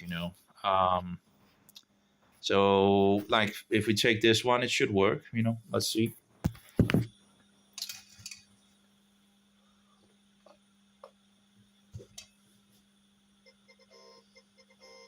as you can see, that works. Let's see here. So this clearly works, and can be a little heavy, but overall it does pretty good. We can see 58 frames, 60 frames up there in regards to how much memory it's using, and really I have more than enough, like 10.34 gigabyte. I guess we had a crash. It has some way for emulation still, but it is possible to play it, but the more things you do on the mobile, the greater the risk is that something breaks. Let's try again here. There we go. Now, there's a lot of creativity in this game, by the way. They could just have made it into a biblical game, but if they used all the creativity that they put into this game to make a biblical game, a biblical puzzle game, and all of that, but sadly, okay, we have some crash, but it did run for a little time. Dead and Cells, this actually, of course, another satanic game. This actually works with an older update. Apparently, it doesn't work apparently at the moment. It should run. Let's try that again. It's because of the firmware that I installed, maybe? Okay, let's try to go back and just uninstall the firmware. Or maybe it's just because it's uninstall firmware. Yeah, let's just uninstall it. Maybe it's also because I'm recording or something like that it has further issues. It usually starts running, but it breaks in game, I don't know. It actually breaks before you get into the menu, Okay, that didn't work. This one should work, It's like, nothing is working. Just like, give me a break. This one should work. So let's see what we have. This is also very, very creative. Very, very, these people that made this, like, if some of these programmers really put their heads and used it for God instead of the devil, they could make some amazing biblical games, With the fun factor, with history, with all these wonderful things, If they just, well, I guess we have a zero. Oh, no, actually, okay, we're still hanging in there. I thought it would be crashing, but there you go. Now, this is one of the games that actually only do 30 frames, as you can see up here. You can see it's only running 30 frames. Now, there's different hacks for the different games, so they will actually make them run 60 frames, but sometimes it actually makes some issues in regards to the games. But this, you can actually just use this feature that this emulator has, so it boosts it to 60 frames. Now, as you can see, it's only doing around, well, it's lagging a little, or whatever you want to call it, is because of, because I guess I'm recording and all that. And I guess I'm also recording in 1080. I should only record in 720p. But anyway, that's something I need to set up. But as you can see, it's running. Now, if we go out here, escape, and we go in here, advanced system, and nope, not that one, graphics, and enable frame interpolation. We're going to go back here, and we're going to go into it. Now, again, usually it would run 30 frames, around 30 frames, but as I'm recording and all that, it's, of course, using some energy in regards to that. Of course, if the mobile also heats up, it kind of can end up down throttling, which is also kind of a thing, But as you can see, 30 frames and generated 60, Then you have, if it goes down, it will also go down in regards to the generated. It kind of makes double the amount of frames. How the technology totally works, I'm not entirely sure, but the thing is, you don't need to hack the game to actually get, more frames. But of course, as far as I know, it will still have, in regards of the speed of the game will still slow down, even if it smooths the frames out. So because apparently some of these console games apparently is connected to the in regards to the speed is connected to the frames. It's kind of weird. I'm not sure why, but as you can see, like it's lagging a little because it's only doing these 16 frames, 14 frames, but still it still like says 27 frames, so it's smoothing this experience, further out. But it is kind of, and then the question is it actually using energy CPU? It must be using some processing power to generate this double amount of frames. But maybe, I guess, if the graphic processor is being used, and maybe the CPU still have room for calculating these. So maybe it's actually not a slowdown if you take it off. Let's see. We're running 12, 11 frames and 12 frames. Okay, so we're around 13 frames, 15 frames, and all that.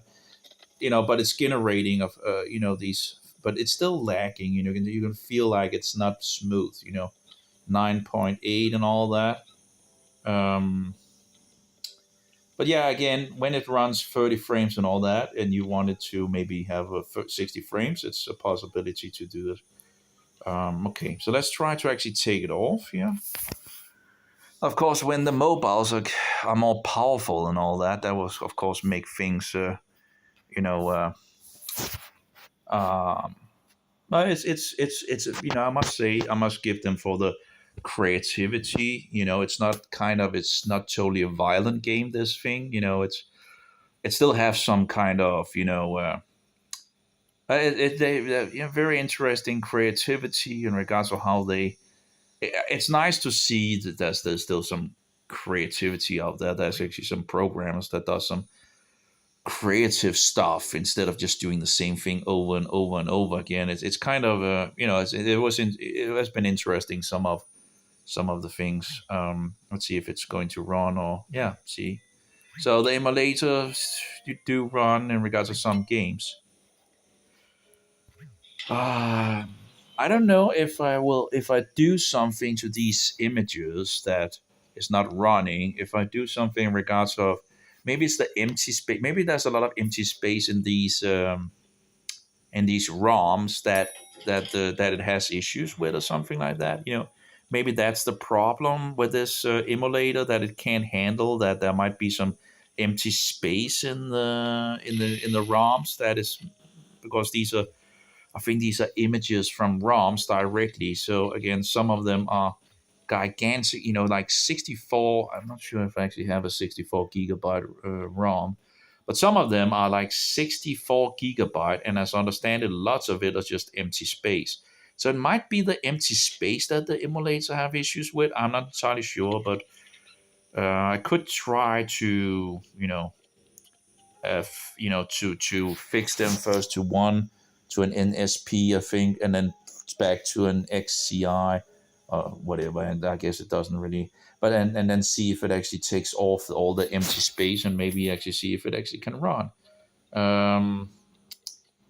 But yeah, okay, it does 11, 13.8, 15, and all that. So it doesn't really actually seem to hit the standard FPS much in regards to having this other thing turned on, which is interesting. But it must be using the. So again, maybe the graphical is fixed to, one thing, and then maybe it uses the CPU to other thing. Again, we only have the stats for the FPS. We don't have the stats for the CPU and the graphics like in the PS1 and PS2 emulators. So I don't know really what is going on. It could have been interesting to see if one thing is actually using the graphic processors, and the other feature maybe using the CPU, or maybe the other way around. I don't know. I really don't know. Because when you see the PS1 and PS2, you kind of, let's try to take one of these. Load, just. So this is the roll cage clone that they made for, I guess, children. You can see up here, right? You have the 50 frames, and that's the maximum for this thing. I'll see if I can remember how that actually works out. Okay, let's see.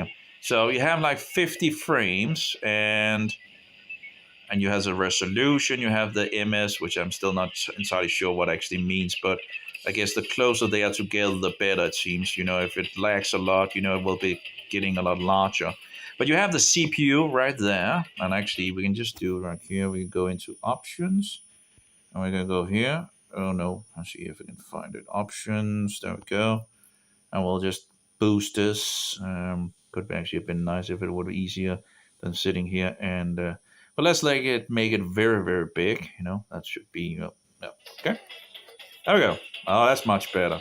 So you can see we're running 49 frames. As far as I know, that's frames.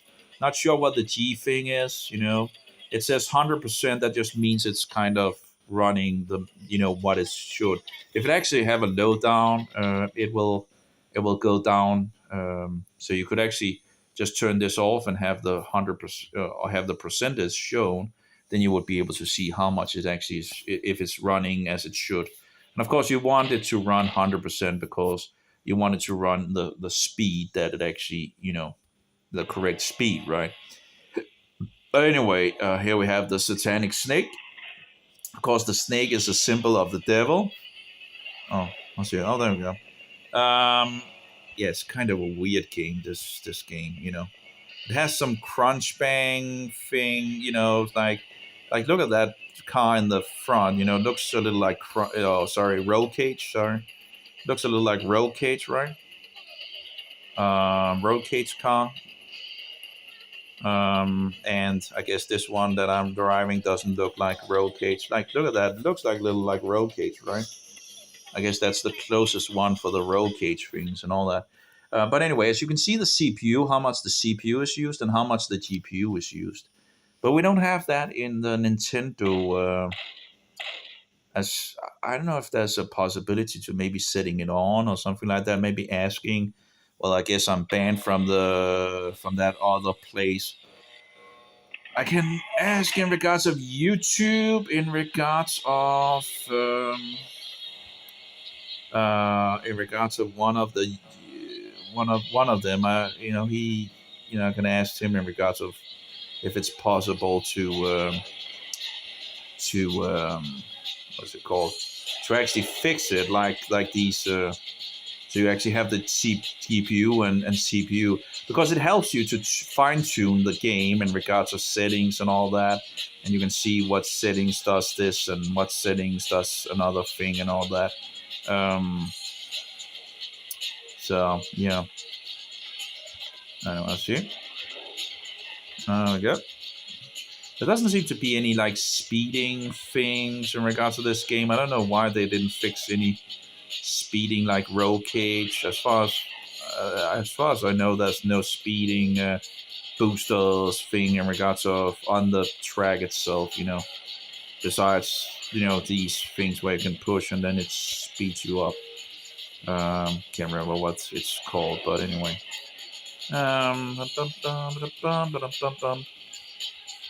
It runs pretty good, so that's pretty good. You can also do the upside down thing like in roll kick.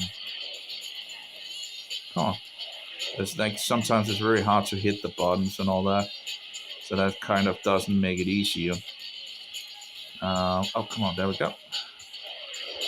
But yeah, and there we go. It's slowing down because I'm not pushing the button.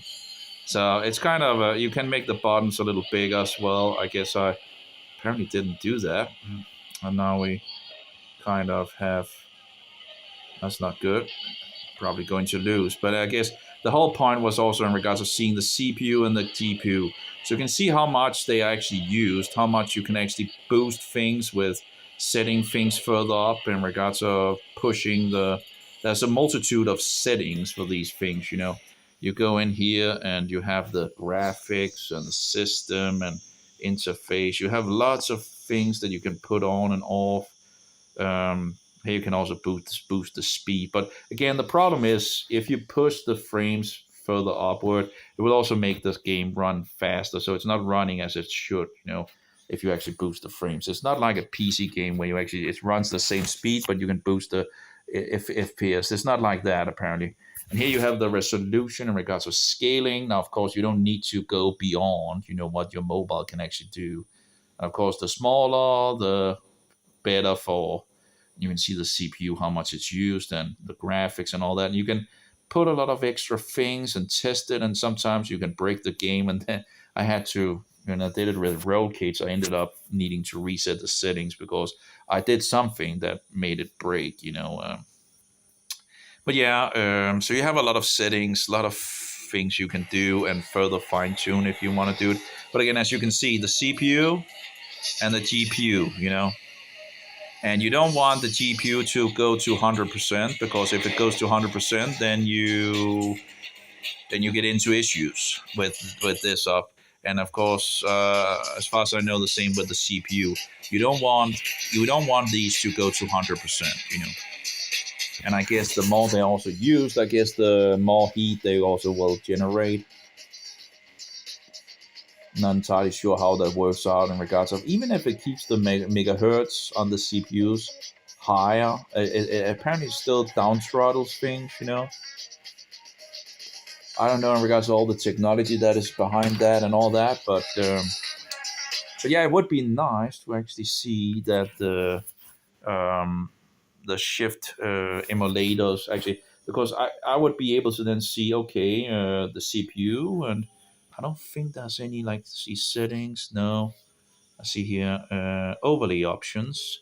We have the FPS counter. We have a thermal indicator. I don't see any thermal indicators. I'm not sure what that is. I don't see anything.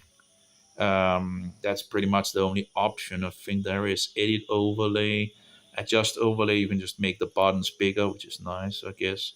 Edit overlay, you can move around with the buttons. I think control, show overlay, in regards to what to show, and you can reset the overlay. So I don't see any options for seeing the CPU and the graphics. It would have been nice. And as you can see, it's doing, yeah, it's lacking a lot. But yeah, that's the thing that's nice with this emulator in regards of the Uzuy or whatever, like Uzuy MMJR. So the Uzuy MMJR is nice. If you have a game that only runs 30 frames, you can boost this to 60 frames. Again, I'm not how much you can actually see a difference. You know, I'm not sorry, but usually if you run 60 frames, that's the golden number you want to hit in games. Um, but some games looks pretty good when they run 30 frames per second. It's not totally. I have the disgusting, filthy Pokemon of Evolution, and they are promoting Evolution in the game as well. And of course, like evolving, right? You have these things that are evolving, right? And you can boost that. That's usually running 30 frames as well. Of course, because I'm recording, it's you can see how it's like 15 frames per second. So you can like run here. There we go. Okay, let's it's not running very quick at the moment, as you can see, but it usually would run a maximum of 30 frames per second. What is nice in regards to this application, actually, you see the real how much it actually is using. So we're using 11.35 gigabyte at the moment, and you can see the app is apparently using 4,260 megabyte. So there we go, 30 frames, 30.3 frames, 30.1 frames. So that is usually the maximum. What is that? Well, I guess one of those. Anyway, but of course they are promoting evolution in this game. It's a satanic game, as many of the others, wasting people's time with absolutely rubbish. I haven't found any creationist games. Why don't they use all this creativity for God instead of the devil? Would have been pretty nice. It's very sad when you look. I've been looking for biblical games in regards to this Nintendo thing, and I did find an Orthodox game. I don't think it actually ran. Did it? Did it actually run? Can't actually remember. I don't think it actually ran. But that's an Orthodox game. Now, of course, these Orthodox people are idolaters. They're worshipping stuck in stones and whatnot and all that. So that's, of course, stinking rubbish, you know. So don't go that direction. They're pretty much Roman Catholics, you know, potato, potato. Although they might have less curses than the Roman Catholics. The Catholics in the Council of Trent has 151 times the anathema word in regards of curse. You know, if you reject the cookie Jesus that they worship a cookie Jesus, you know, a wafer god and all that, the dead cookie, you know, that's that Jesus, you know, a fake version of Jesus. But anyway, what am I talking about? Well, they have if you reject that cookie Jesus, you are anathema multiple times, you know. That's three things that the papist hates, you know. If you're, you know, that they will murder you for. If you reject the cookie Jesus, they will murder you. Or, you know, they've murdered a lot of people for that. If you reject the Queen of the Heavens, the satanic Queen of Heaven that they call Mary, it's also known as Venus, Inanna, Ishtar, and many, many other names. Satanic nonsense that they just have Christianized, as they have with Mary, Christ Mass, and Easter, and things of that nature. And the pagan New Year in the winter in regards to the two-headed god of Janus and all that. And of course, we are running a Roman calendar, which is not the biblical calendar either. And it's interesting, like September, October, November, December is actually 7, 8, 9, 10. December, that is actually the 10 month, is called the 12 month. And the 7 is, you know, it's like the 9, right? And the 8 is the 10. And it says, just give me a break, you know, it's just all bullshit. It's a bullshit pagan calendar of Julian, Caesar, and Gregory the 13th in regards of the poop, you know, the unholy figure with the number 666. So he thinks to change times and laws, and he's pretty good at that, you know. But as you can see, it's running around 30 frames. Okay, and now here it's going to go down. Okay, let's just save that. If I can. Oh, apparently. I'm gonna start save that. But it has been, this game has been pretty good to test, you know, test the emulator in regards of things. But anyway, let's try to go back here. We're going to advanced system, and no, we're not going to graphics. Enable frame interpolation, right? And then we're going to go back here, and we're going to go in here and open up the game again.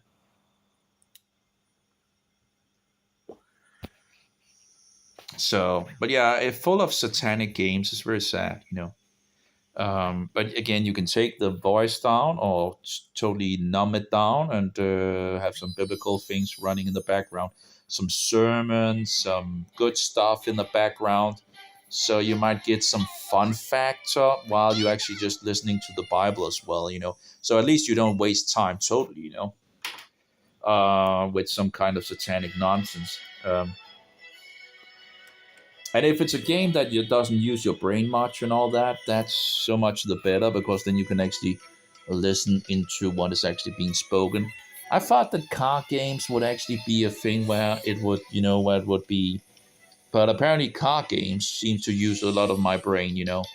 I guess it's because of the, you know, because the car game, like a racing game, is kind of...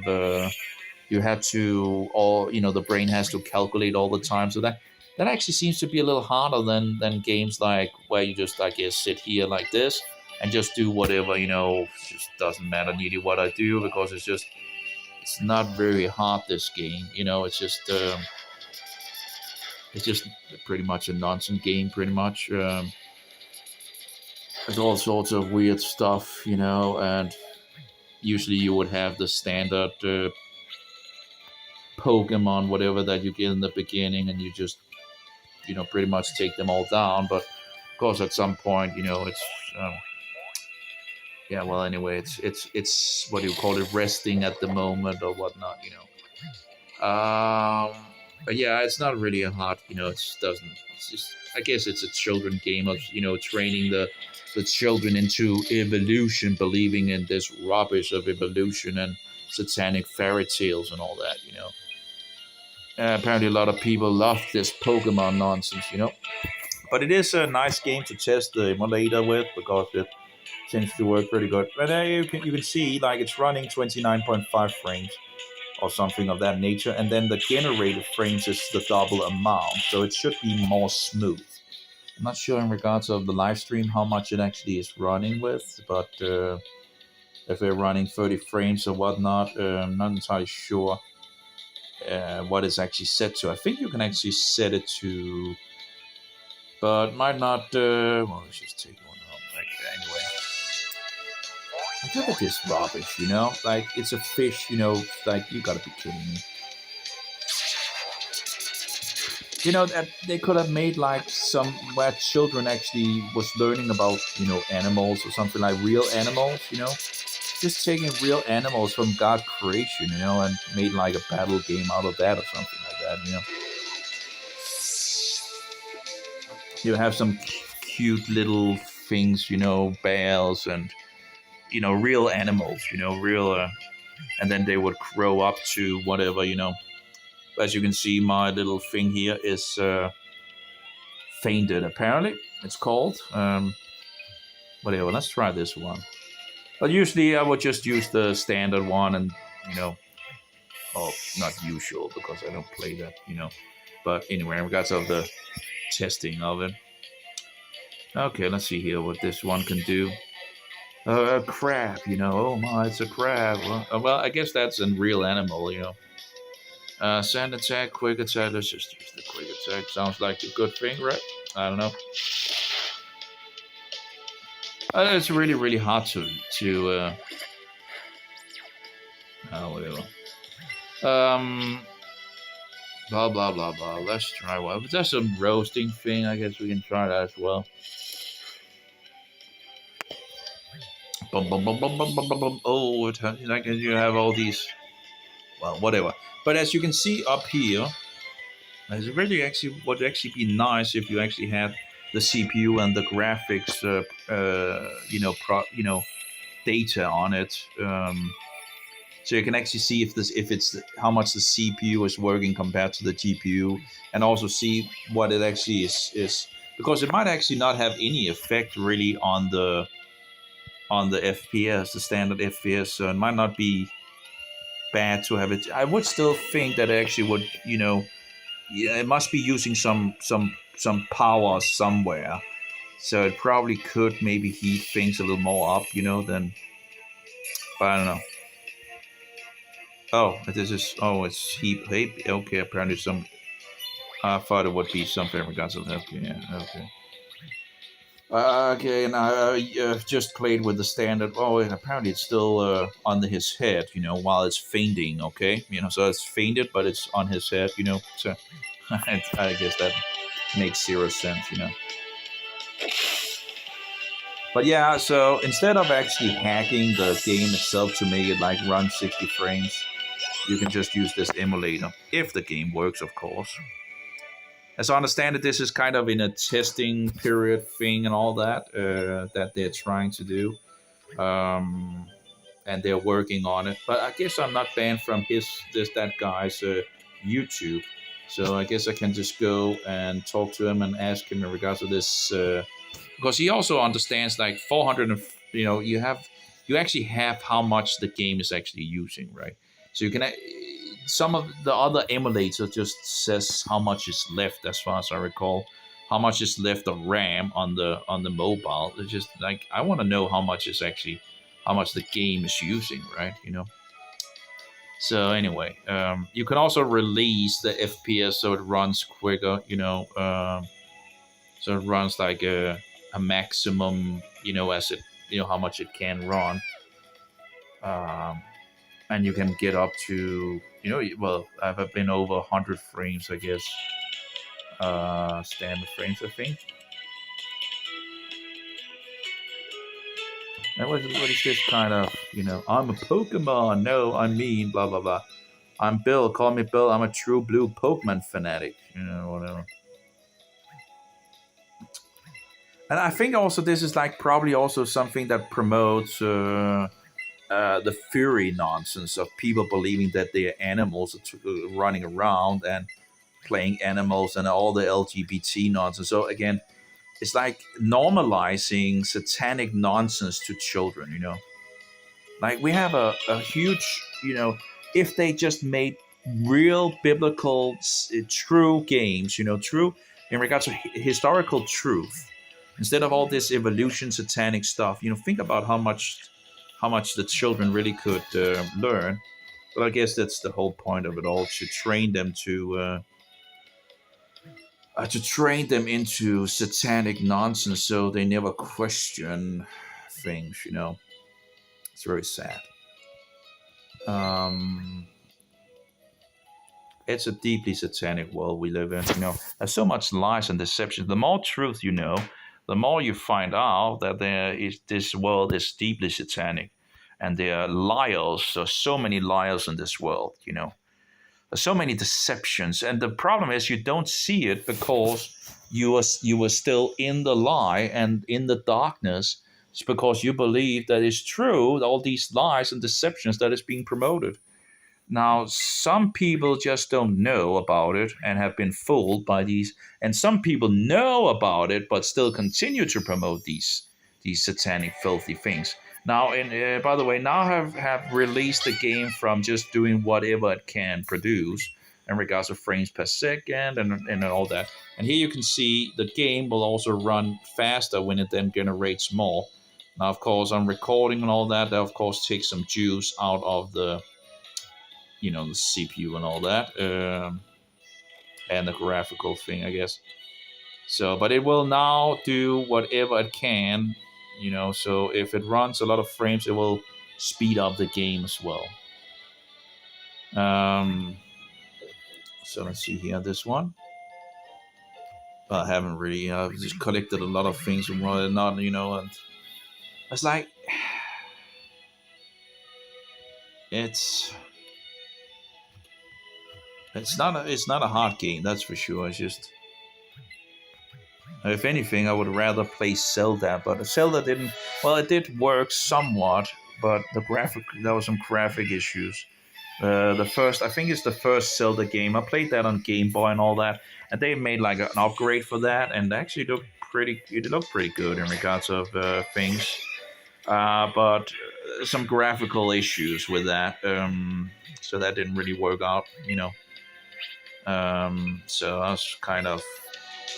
But here you can see it should generate more than 30 frames if, yeah, it's 36, 37 frames. And then it generates these like further frames, you know. Okay. Yeah, what would let's try, I don't know, let's try some acid whatever.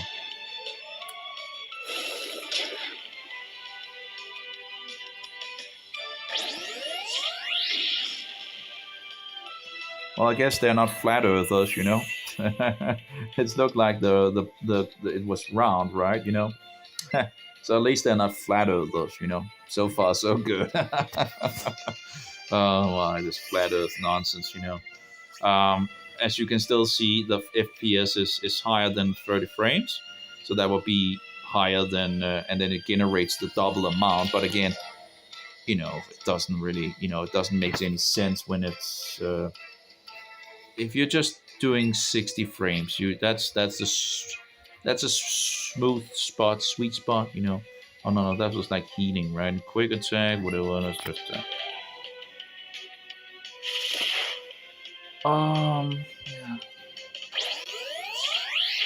Yeah, it didn't look flat, did it? It looked round, right? It does a little quick, you know. It's a little quick to see if it actually. Can you do that again so we can actually see if they believe if the Earth is flat or round? You know. Oh, it's like madness. It looks like it's a round Earth, right? It doesn't look flat, but it's a little, you know, it's a little hard to see if. At least it's round, right? So, but I guess the flat earthers also believe it's like a pancake, right? Just rubbish, you know.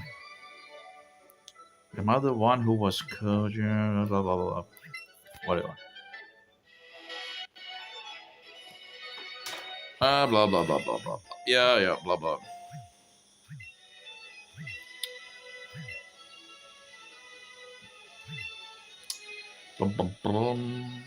But apparently it has a little harder in regards to doing things.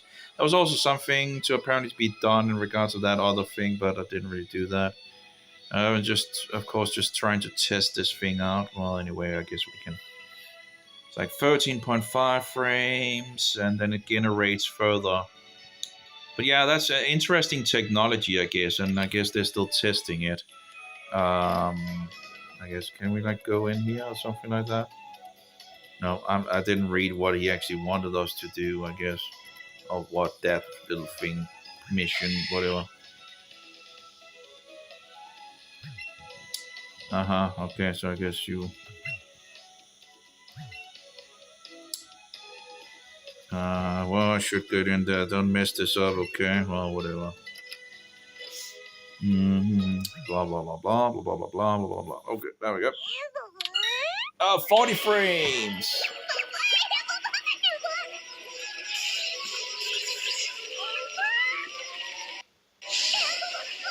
It seems to be running pretty stable as well.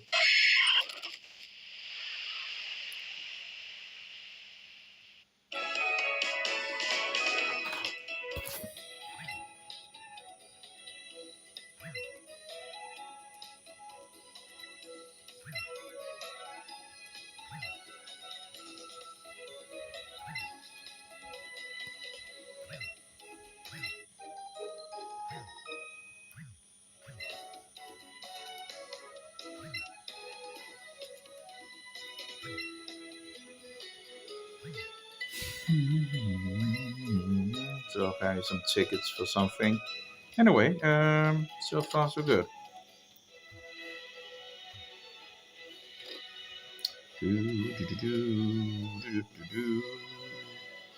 Of course, you can also change the resolution in regards to things. I use the 0.75 for the most. Some games that I tried have text where it's hard to see if you're running lower resolution, or that there's other satanic game. Well, I guess I only have one game actually that had that issue that was running, and I guess that's not that many games actually running on this. But yeah, this is running on the Mali GPU thing, and Route 24. Okay. But it's like I think it's like tedious game, I'm not sure if this is like the Game Boy. I don't think it is. That was a game. I think I did fix that Game Boy thing in my old days. Game Boy Color or something like that. I think that was one of the games I had for the Game Boy. I didn't have that many games actually for the Game Boy Color. I think I had Zelda for Game Boy Color, and I had, I guess, Pokemon for it. And well, anyway, let's just save it. But I guess great game for testing things and all that. Save here. There we go. And blah blah blah blah blah blah blah. Okay. So that's how this works in regards to this little application.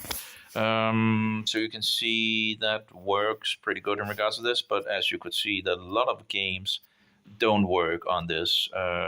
This War of Mine works, World of Goo works, Pokemon Eevee works, Super Bomberman works with the latest update. Well, it didn't work with the other one. Again, I'm not sure why, but there's some graphical issues in regards to Bomberman. This is the only Bomberman that really works, the first one. But it doesn't have the fire thing, We could just show you, So that's a problem with the graphic drivers, I guess. But it is working. You can play it, but it's it's yeah, it of course needs the graphic things to work. Let's see here. Bomberman R, whatever. So it's the standard, and let's see here what we get. But as you can see, this emulator actually does run games. I'm just not sure why it doesn't want to run these other games. It might be because there's empty space in the XCI thing, because it's maybe directly from the ROM being taken off the cartridges. It's interesting cartridges they actually use for the Swift phone. It looks actually pretty good, seems like Nintendo has done a pretty good job in regards to that. It seems. Although I haven't looked, I haven't seen a cartridge in real life. I've seen some of the videos in regards to it, and it looks pretty good. But all that creativity into this, and yet not a good Bible game. Some Bible games. I guess there's not that much sale in Bible games these days because people hate the truth. But all that creativity, even if it's a Bible game, they could still make the fun factor so people would still play it and still get some truth, even if they reject the truth. At least there would be some possibility to actually help the children actually know the truth instead of teaching them bullshit. So I think Nintendo really, I would have loved to see Nintendo actually, make some biblical games. But I guess biblical games overall in this world haven't been much of a thing. And those biblical games that exist is just usually sucks. Um, like the PS2 thing that I tried on the PS2 emulator. I don't think it's that good, but at least it's somewhat biblical. I haven't really tried much of it, but it didn't really. Might not have, you know. But it's like all this creativity that is in these satanic games. They could use for some. They could use it for biblical games. You don't tell me you can't make a biblical game with fun factor. Uh-oh, well, that's close. Um, but as you can see, the problem is you can't see the fire. It is working, but you can't see the fire ray of the. So you kind of need to look down here. Okay, we have 8 fire thing, and I guess that makes 8 things. I'm not sure how far that actually go, but you have to keep that in mind at least in regards of. Oh no, I was like I made a mistake here. Um, of course, the less smooth it runs in regards of frames per second, the harder it actually gets, um, because it's kind of begins to lag or whatever you want to call it. Right? It's easier to play a game when it actually runs smooth, and this doesn't really run that smooth, but it is running. It is kind of. But again, you kind of don't have that animation that is kind of pretty important. It's kind of not there. Like look at that, it must be pretty gigantic in regards to the, you know. It is what it is. I don't know. There we go, and whatever. And you can see the frames per second. You can see what is really generated. But again. Probably doesn't help in regards to the speed. I'm not sure what that does. Anyway, but it does work. But graphical issues clearly. And I tried different settings. It doesn't seem to work in regards of. Oh, there we go. Apparently it died. Whatever. Doesn't really matter. Just testing. Oh, there we go. Oh. I don't know why it has this angle thing. There we go. I kept 8 of those apparently. Is that the max? I don't know. Maybe we already maxed it out. Not sure. Yeah, that's how that works. So yeah, that works as well. Let's see here. Well, besides it can be a little heavy on the system overall. World of Goo works, though this War of Mine complete edition works. That's actually probably one of the better games that is on there. That Dead Cells should work, but apparently has, well, it doesn't. It works in an older version. I think I still do have an older version actually. See here, games not working. No games. Yeah, in the trash I have Dead Cells version 1.14, and that actually works.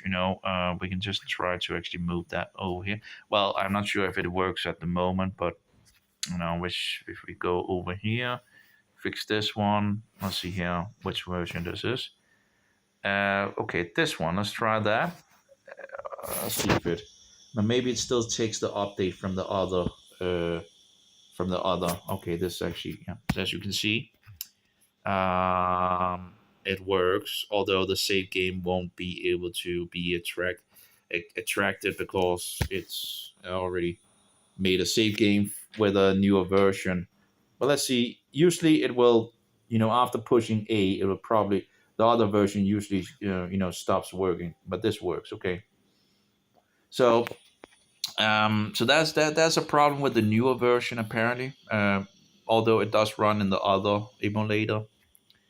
Of course, again, a satanic game of evil, But the fun factor is in the game. There's a lot of fun factor in the game. They've done a really good job in regards of the game itself. But why not make a biblical game with it? I guess this Persian thing might be that one maybe be a little less satanic in regards to the Persian game. I haven't tried it, but it doesn't seem to have this death theme at least. Probably not that biblical. Well, it would have the biblical thing in regards to Medo Persia. The second beast in the Bible is Medo Persia, so maybe you could get a little insight into the Persian world, which of course today is now they Iran.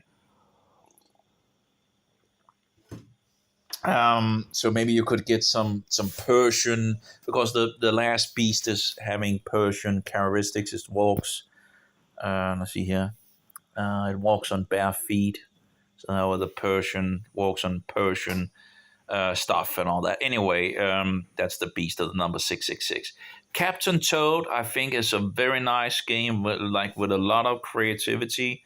I really have to give them that. I was kind of surprised to see all that creativity in a game. Like the puzzles and all that is just pretty amazing creativity.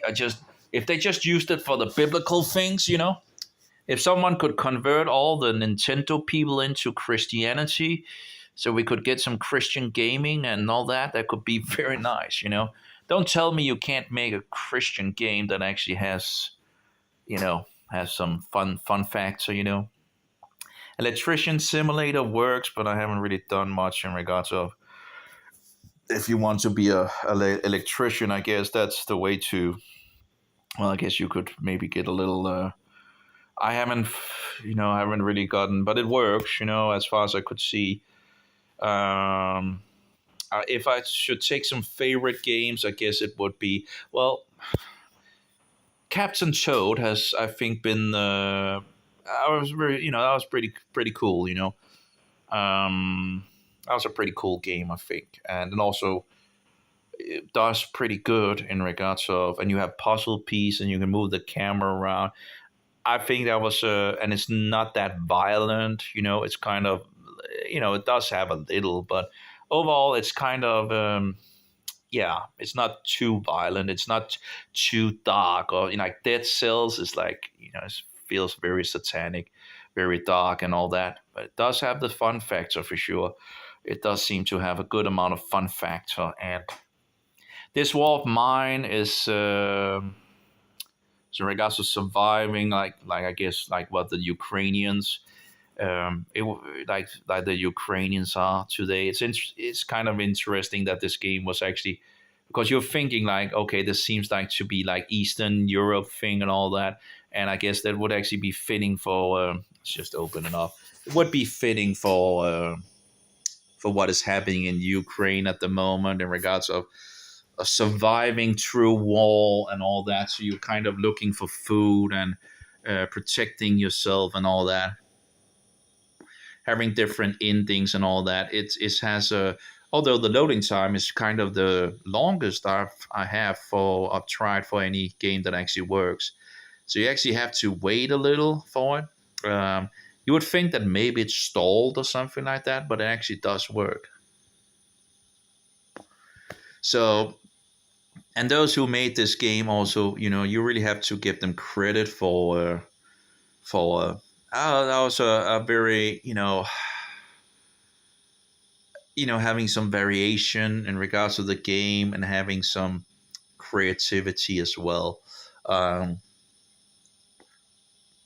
Being sort of different from other games, So,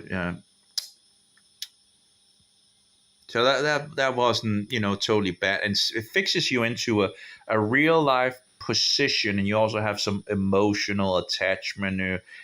Of course, it's all fake and something. All these emotions, like the movies and all that, and you get emotional and all that. It's kind of fake emotions because it's like it's just playing on your emotions in some sense. But again, you can see that when it did 60 frames, it did 120. There we go, 120 generated. You don't need 120 frames, okay? And it might just produce heat. I'm not sure if it actually, but it must be doing something, and that maybe produces more heat than it would normally do. So might not be a thing that you want to have on when you actually. But when you get in game, it will drop to a lot lower frames per second. Now that I'm recording, if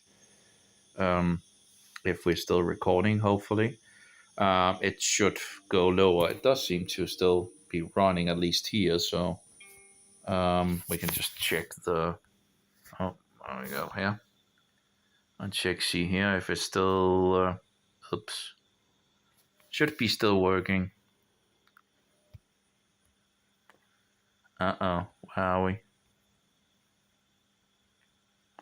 Yeah, there we go. That's still working. Great. Let's go back to... and just be aware, the Tank phone, the Tank 3 Pro phone, I have the fan at the maximum, although it should be doing more than it actually is. I know the fan can do more than it's doing at the moment, but it is on the maximum that it can do in regards to that application. But here we have this game, but you can see the FPS is, and even if I'm not recording, the FPS is can be a little, but it's playable, and it has this dark thing, and it feels a little like it could be getting into like an emotion in regards to Ukrainians, which the people that are in Ukraine, and I just remember when I played it many years ago that it felt like on the PC, that it felt, like Eastern Europe thing in regards of a wartime and all that, and seems to be, I think, fitting for what the Ukrainians are probably going through these days. But the idea, of course, is getting food and building different things, getting water, and I can't remember all the things in regards to the game and all that, but yeah,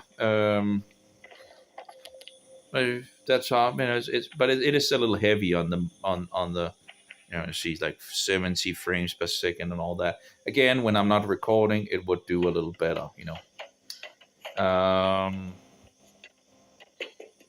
I think you can zoom as well somehow. How do we change isn't there a way to, maybe this one? But as you can see, the buttons are all also there. Oh, you can push like that. Okay. You can see the buttons are already there as well, so you don't need to fix around with buttons. It's already there. And besides, maybe making the buttons a little bigger, and you can do that in no, that's not it. Control, no overlay option. Oh, by the way, if you have any problems in regards to the Pokemon thing, in regards to the controls, you need to go in here. You're going to go into there, and you need to fix it to handheld, and then you go back. I'm not sure why it happens in regards to the of that specific game, but you need to go into the game settings or controls and do that. You fix the player one and you fix it to handheld, and there you go. Then you can fix it. You can just push A when you afterwards, and there you go. It's the only game that really apparently have an issue with the controls that I've hit into. Where it just seems like it's doing something. I don't know.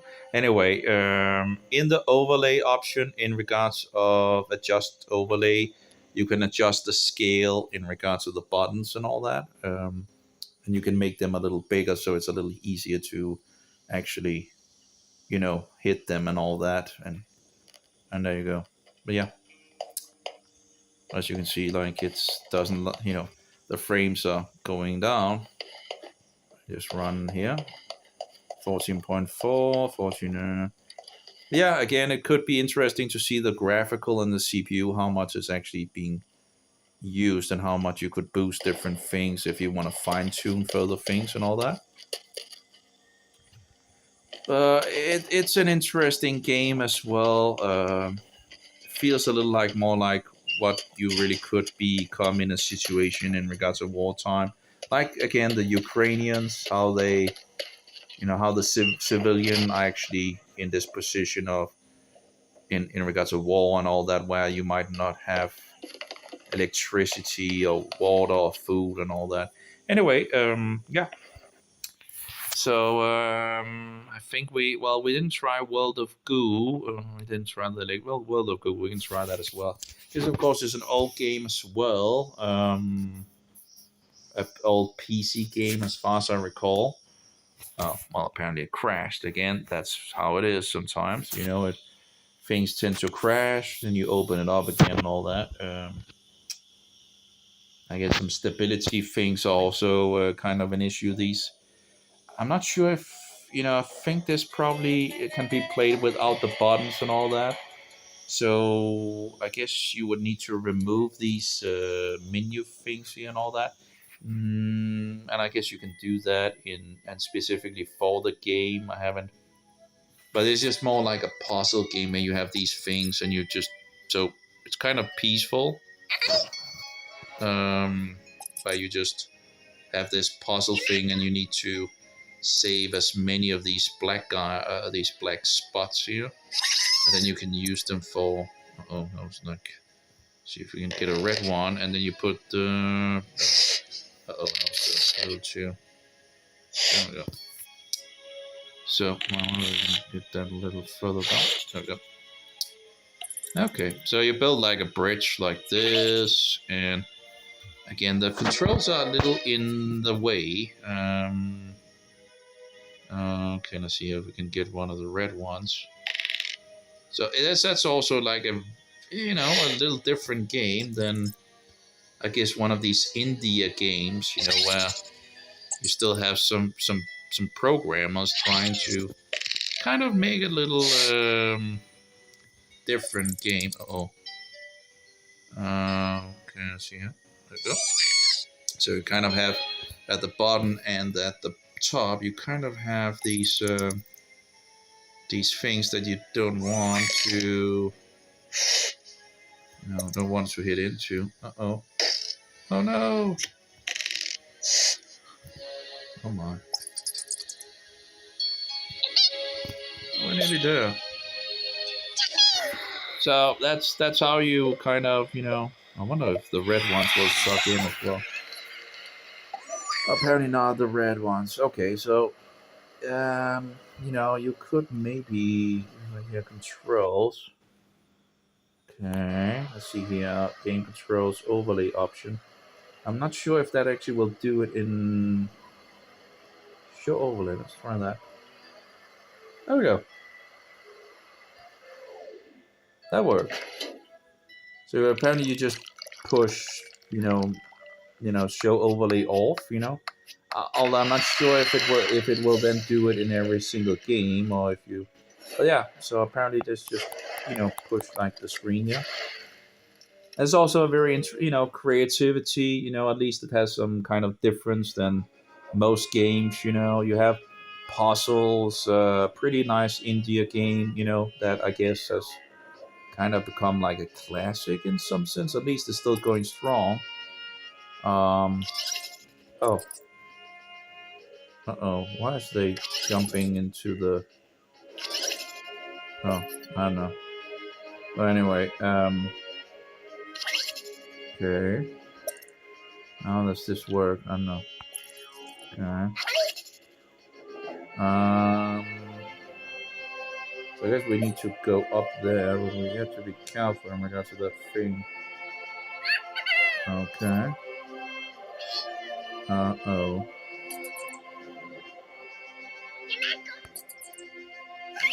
Uh-huh. Oh, no. No. Okay, we're going broke. Okay, we apparently failed that. Anyway, so that's the game, and of course we need to get around. Yeah, we would need to get around that. You can push these weird things, and then kind of go backward. So apparently that already goes wrong. No, it actually keeps there. Okay. So maybe we can like, there we go, and strengthen it maybe a little more. Oh no, that was not what I wanted. Oh, okay, let's make it a little more. Okay, there we go. Well, that should keep it.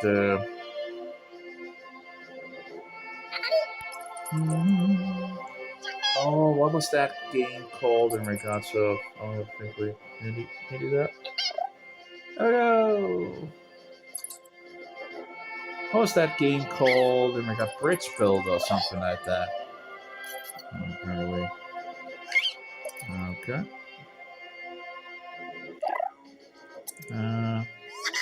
Apparently one of them fled or whatever. Oh, okay, it's right there. Oh, it's coming. Okay. So yeah, that's pretty nice. And apparently this is a game where you can just move around and don't use the control. So pretty good. I mean, they're pretty wonderful India games that have become, I guess, a classic. You know. I was really thinking in regards to this bridge thing, you know, if there's actually one of these bridge games to the Swift phone. I remember the very first bridge, what's it called? What was that called?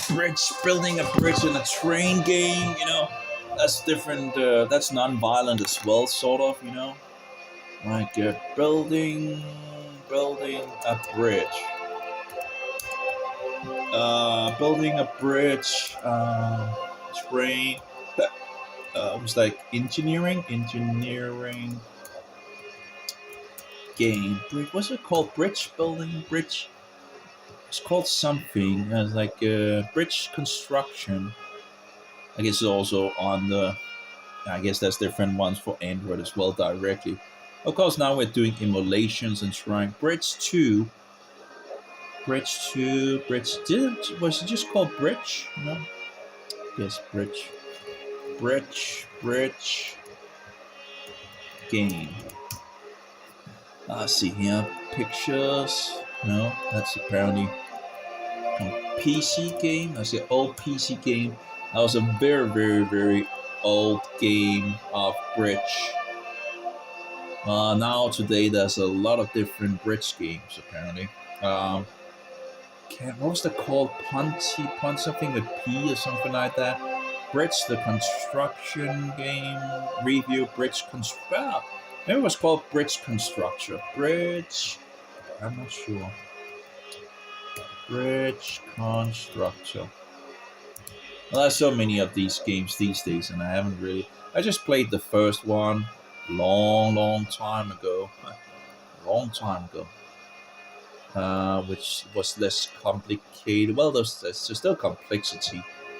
But at that time, it was very interesting how that worked.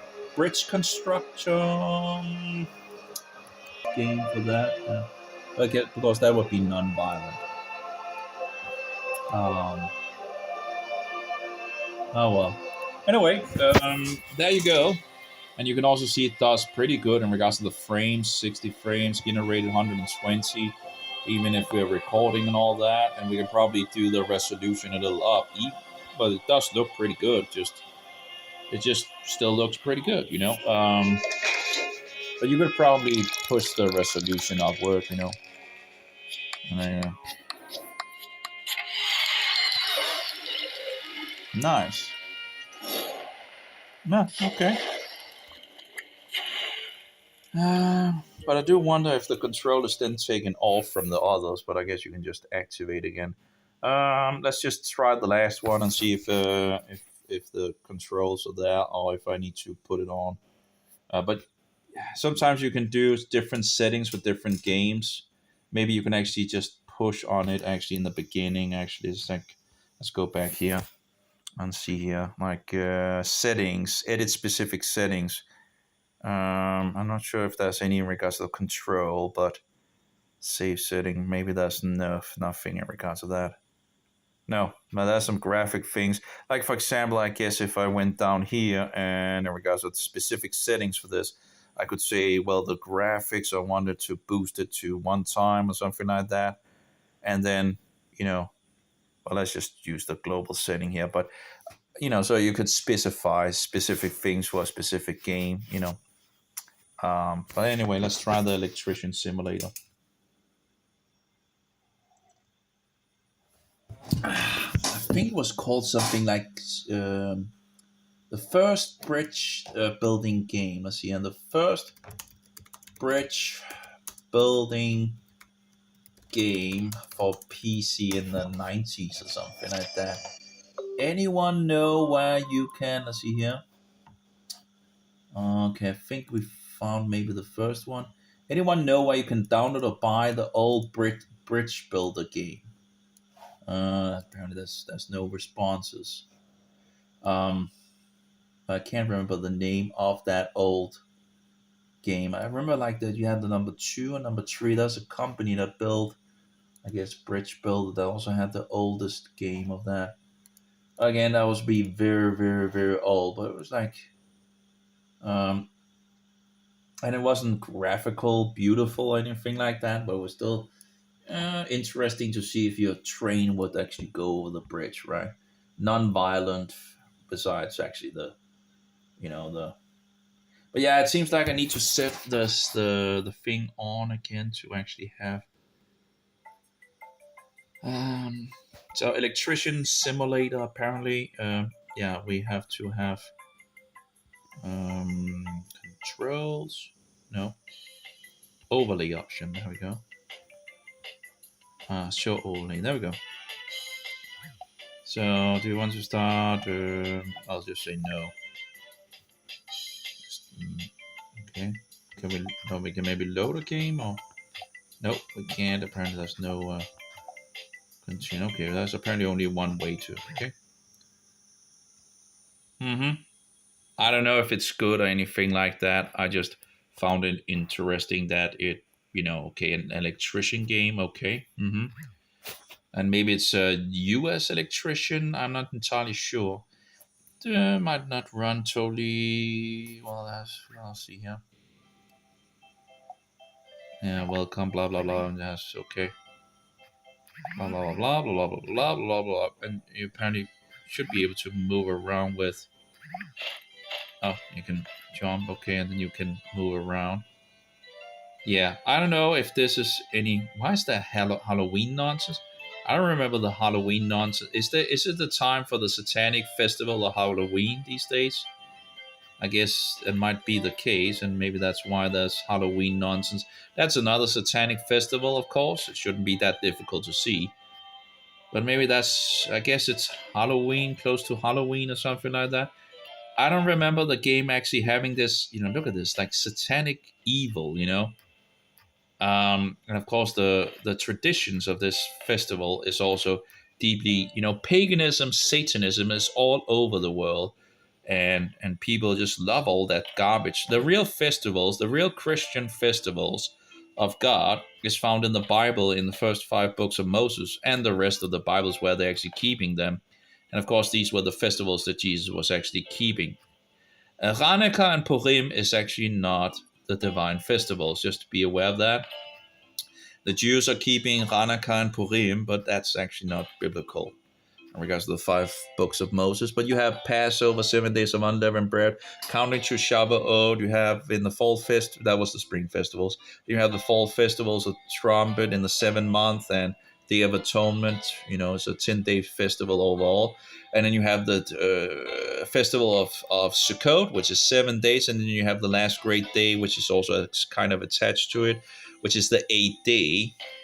That's when Jesus goes up and talks about in regards of water flowing and all that, while the Jews have a custom of doing this thing where they go down for water. As far as I recall, they are actually doing it again in, they're training the priests and all that these days, and they're also training in regards to sacrificing and all that. But yeah, I guess we're close to Halloween. Let's see here. Halloween is Halloween. But it has a lot of disgusting backgrounds. But I guess I'm not sure. It must be close in regards of this satanic nonsense. But anyway, as you can see, the game is working. I don't know if it's good or not on any level, but it is running. So in this emulator. Okay, we pretty much got around that. So yeah, that was a little in regards to that. So that's the Uzuy MMJR thing here.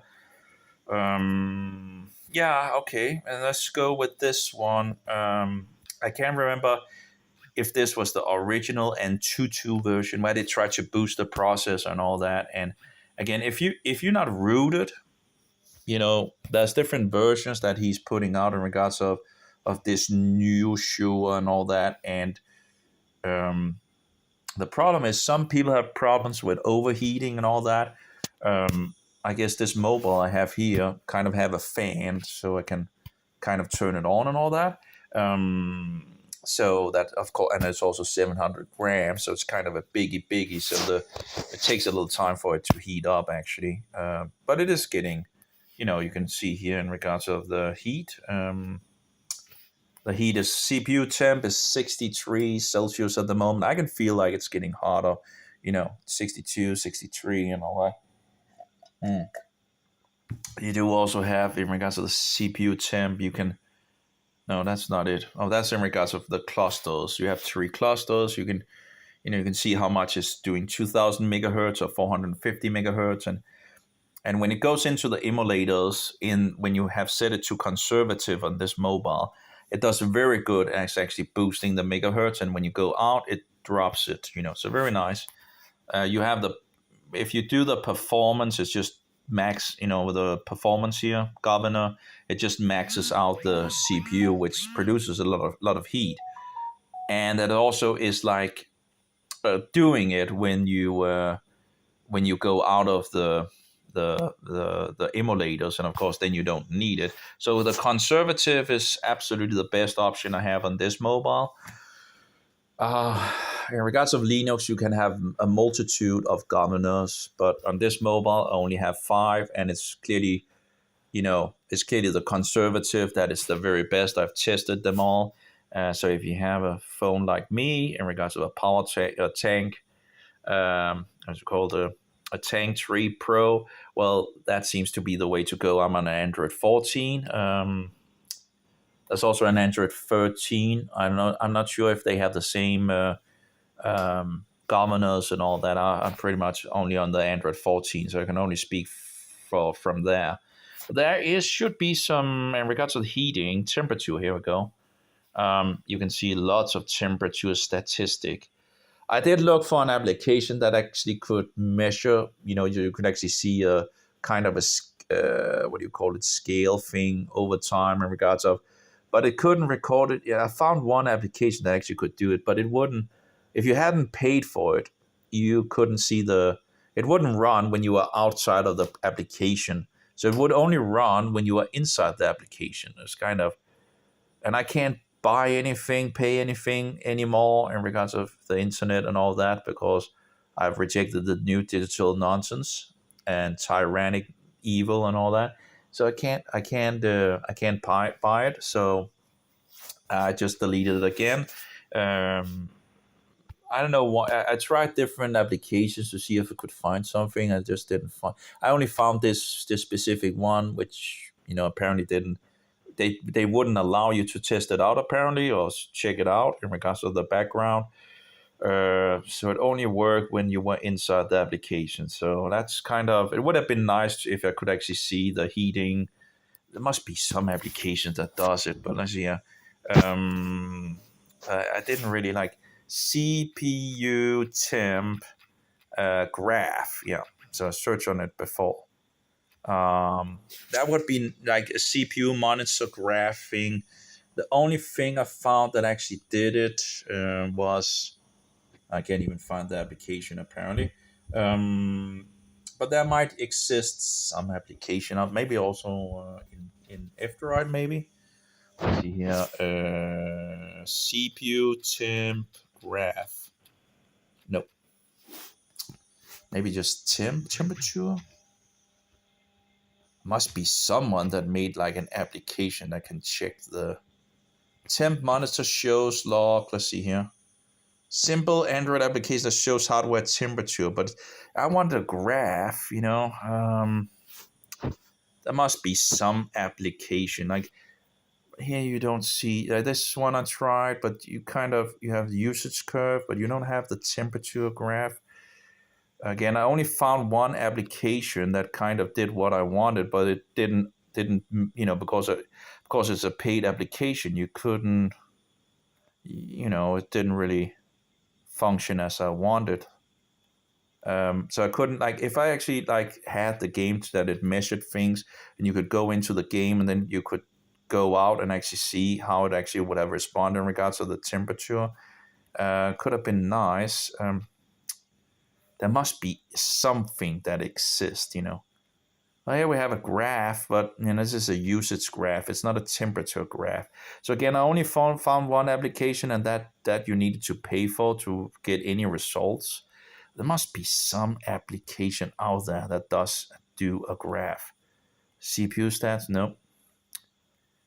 It shouldn't be that difficult to make a graph, for the programmers. There must be some. Oh, here we have some graphs. Let's see. Graph. Let's see. Do you know everything about your device? Oh, what is going on? Introducing device info. View system and CPU information. What is going on? View your phone's Android system information. Oh, and I don't know what is running. I don't know what is running. Snapdragon or Exynos. I guess must have been some advertising nonsense or something like. Oh. Wonder what connections does your phone support and check the connected networks. View all the built-in sensors and their values in real time. Might have been that Wonder thing. how your battery charges and discharges. Check them in real time with graphs. Got too many apps installed? Analyze and group them in categories with App Analyzer. Test your device with interactive tests and optimize your device with automatic tests. Get a summary of your device cameras and view thermal temperatures in real time. What was that application? Select from 5 customizable widgets to monitor your device vital aspects. Now available on Google Play. Developed by Yasuru Nyushu. No. Okay. That was something graph, but apparently I got away from it. Let's try again. What was it I went into? This one maybe? Well, there's some graph here, but no. I tried that one. No temperature. What was this one maybe? This is open source. No graph. This one. No graph. This one. Okay. So apparently they just started the video, I guess. That was a graph, right? But not temperature graph, This is like, what was this graph? This was a RAM graph showing how much RAM you're using and all that. I don't see any temperature graph. Well, we can try to, I guess, install it and see if... I don't see that application that I actually did find. Let's see here. Real-time usage. No temperature, right? Real-time usage. No. Nothing in regards of more results. CPU, phone temperature. Monitor. Oh, we have a graph. Oh, there we go. Let's try that one. Let's just try this. SysFlow FPS. Okay. Not compatible. Oh, this was the one that I actually installed, but again, it doesn't work in the background. And it did have. You need to pay for those features. I can just install it again and see if. Oh, wait. Maybe it actually will show some of the more apps to try. Nope. Okay. CPU X. That's just in regards of information.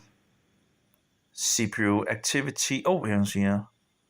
Oh, there was an application I tried in the past. What was that? I'm not sure if it could do different things, but I can't remember what it was called. And when I see a traffic, RAM stats, transmitted, battery voltage, I don't see any temperature, but it has some graphical. Here's some temperature on the battery at least. Let's try to install it. Thermo check. Not sure. CPU monitor. Ooh, let's see here. Well, that's not in regards to the. Nah, doesn't seem to be in regards of. I think I actually tried this, and it doesn't have. It just shows like the CPU temperature, but it doesn't show the temperature like with, how much it's used and all. Yeah, I want the temperature to be shown on the graph as well. Device info. Oh, there's some graphs. See what graph. This is RAM usage. Let's try to install and see if we can find phone temperature. Nah, no graph. Geekbench, no. And Geekbench is the best testing application I know. But anyway, Accu battery. Actually, didn't I pay for this in the past? Maybe not. I can't. No, that was the Accu battery. Oh, no. I didn't pay for that. Room temperature thermostat. Do we have a graph? Nope. No graph. Let's see here. Nope. Quick access. I don't know. Okay, let's try to install it. Track and graph. Ooh, let's see here. That was just access size apparently. CPU info. I don't know. Let's try and install it. That's just tedious, that you can't just. You have a multitude of applications, and you it's like the devil, wasting our time with all sorts of rubbish, Graphing calculator, no. Yeah, Battery Guru. Those, I had that installed. I pretty much have one application for. You can see up here it says 9.5 watts, and that's a free application, although you can support the guide by buying it on Play Store. But if you do not have the possibility of buying it on Play Store, you can find it on F-Droid because it's open source. And so if you guys are looking for how much the mobile really is using in regards to watts, you don't want to go with the amps, okay?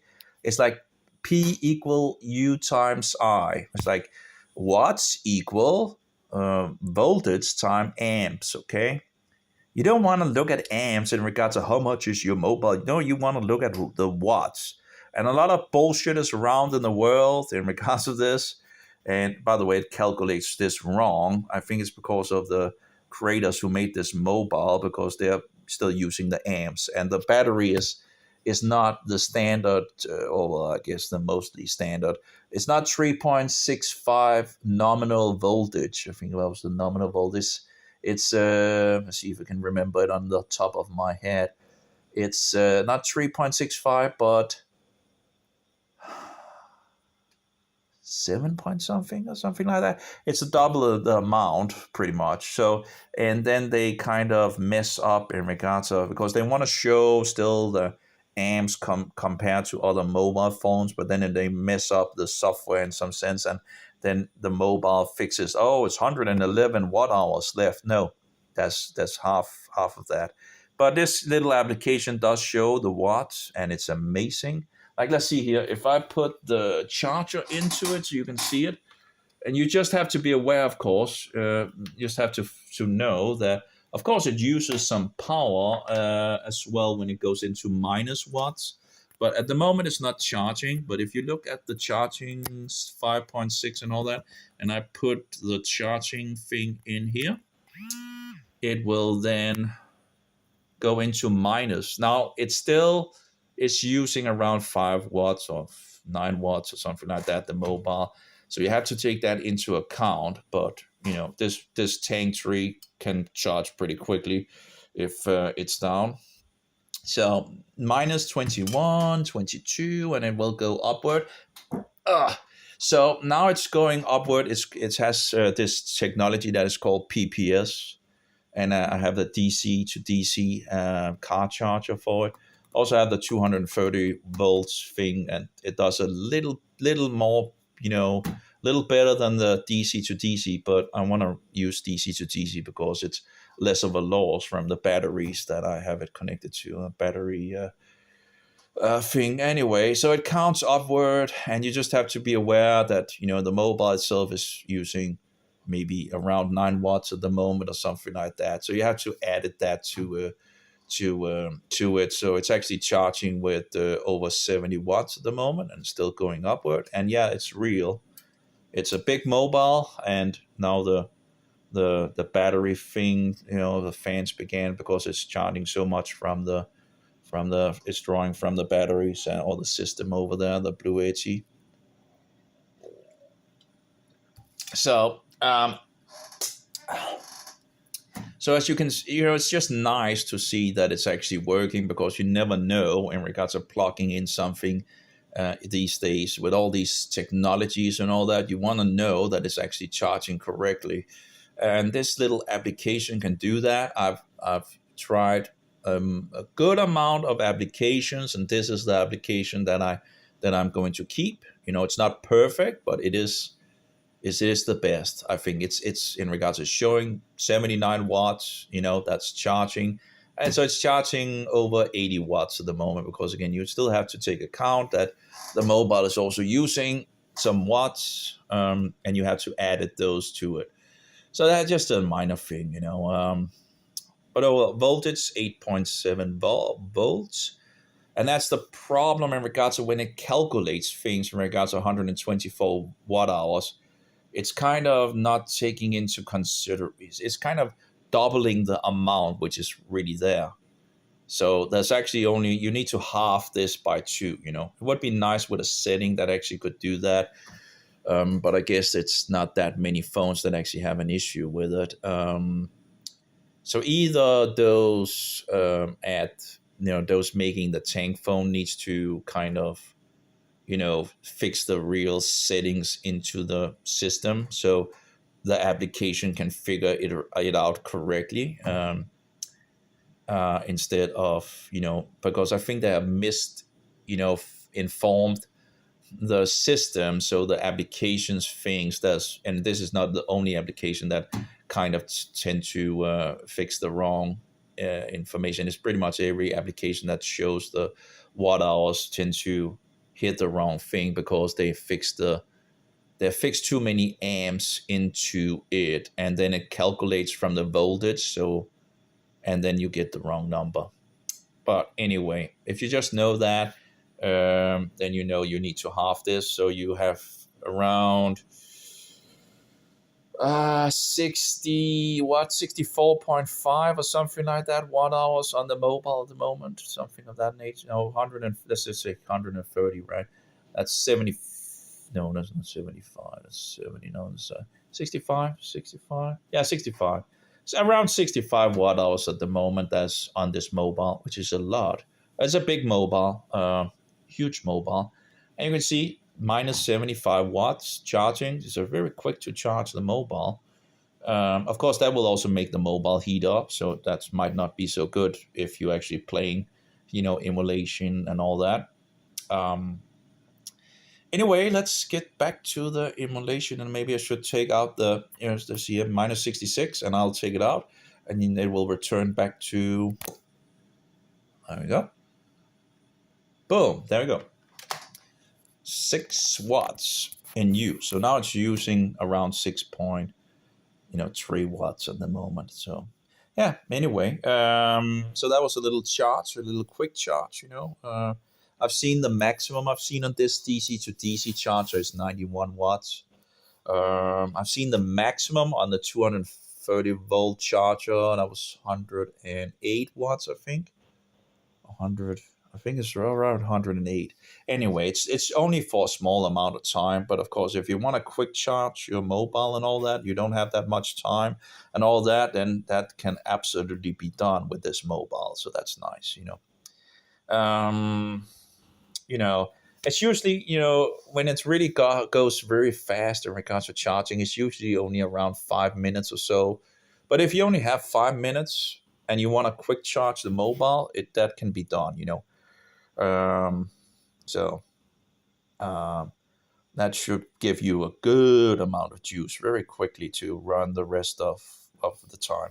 Anyway, so now we have the Nyushu. We tried the Uzuy, and apparently we had issues with the other games here. Let's see here. Let's actually manage folder. I guess we're going to... Now, that doesn't really matter because we're not going to actually... yeah, let's go back to... So this one and this one is the same, you know, version 5 of his... oh no. Where was it? Wasn't that down here? I'm not sure what happened. Okay. Anyway, so one of them is the boost version, and the other one is the standard version. And I think this might be the standard version, and this one should be the boost version, but I really don't know. I can't remember, you know. So, but anyway, it didn't really make any sort of difference. But if we do the same thing as we did with the other one, or at least try some of them, we will see that actually it, you know, a good amount of the apps actually does work with this one, although not the other one. But I need to pee, so I'll just take a short pause here and I'll be right back.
There we go.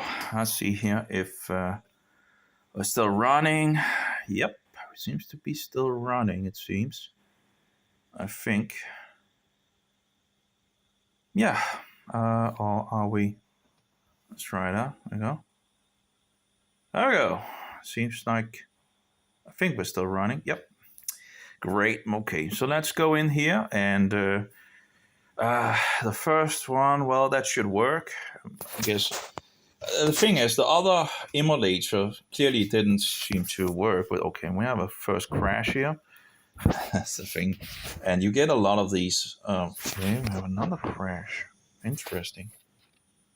Maybe the other emulator is just better in regards to the boost version. Oh, there we go. We finally got it. So this should work, although we had a lot of crashes, you know. But it didn't work on the other emulator. Again, sometimes you need to try multiple times. Usually it would be coming the second way around. It would actually get in there. So this is running something. Let's try the other one, actually. The boost thing here. There seems to be some new settings as well in regards to this. So now I'm trying. I think this is the boost version, and I think that actually might work better than that other one. Yeah, that worked the first time. So, and that seems to maybe work better. So I guess we'll just take the one. Of course, I'll just delete the one that doesn't work so good. If this is the case. But yeah, it is working. Although kind of on the upside down. It should actually. There we go. No, it's kind of upside down. But as you can see, it's working. And my upstairs neighbor is absolutely home, as it usually goes. He haven't learned to walk. Okay, let's see here. How many frames? We're going 27 frames. Yeah, so that's working.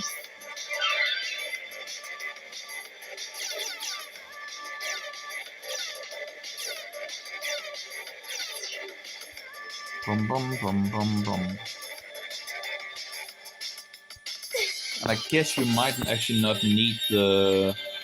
It's kind of upside down, you know. I guess you see controls. Nope, that's not it. Overlay option. I think we don't... Let's try to take this. Show overlay. Let's try to take that off here. And I guess...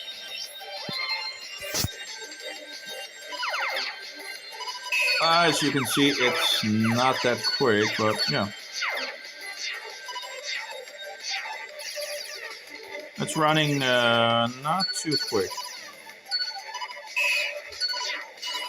I guess this is kind of a new kind of, you know, a little different style than in the old days of this kind of, what's it called, breakout or something like that. But as you can see, it's working. Okay. So let's see here. Escape, emulation. Let's see if we're probably not going to... Oh, we have 11.39. Actually, if we actually... Let's see if we can get to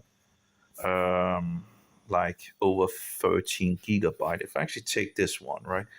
And let's just, yeah, use this folder. Nope. Let's use switch.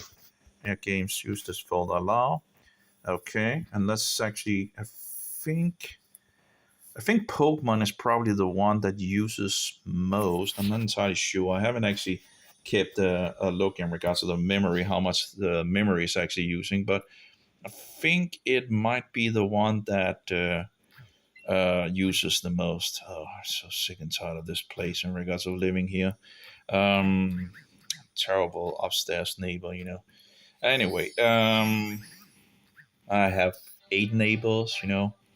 It's terrible. 8 neighbors. I don't know why I ever accepted this nonsense. In regards to moving over here, you know, it's just a big, you know, well, not the big gigabyte of RAM being used. Wonderful. So let's just try to see if we can get it over 13 gigabyte right now. And we have 3 emulators that we can try to, you know, just have in the background. We're on 12.79 gigabyte. Great. Good. So let's go back here. And of course, this probably... And you can see... No, apparently we can't see the stats even for how much it's actually using. Did they take those stats off? Or maybe we need to fix that in the options or something like that? As far as I recall, in the older versions did have... or maybe it's not showing the overlay. Terminal indicator. Maybe that's the thing. Nope. I don't see anything in regards to the RAM. Maybe he removed the option. I don't know. Maybe he did. Okay, let's see here. Escape that one.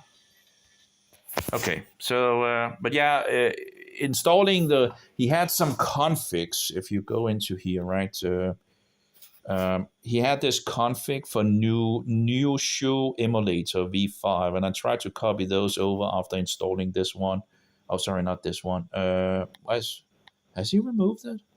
And sometimes he puts the versions up and then he removes things. It doesn't make any sense. And then he wants, I guess he's putting them up, and then when he fixes this where you can actually get them, then you need to go through all this disgusting filth of advertising and all that.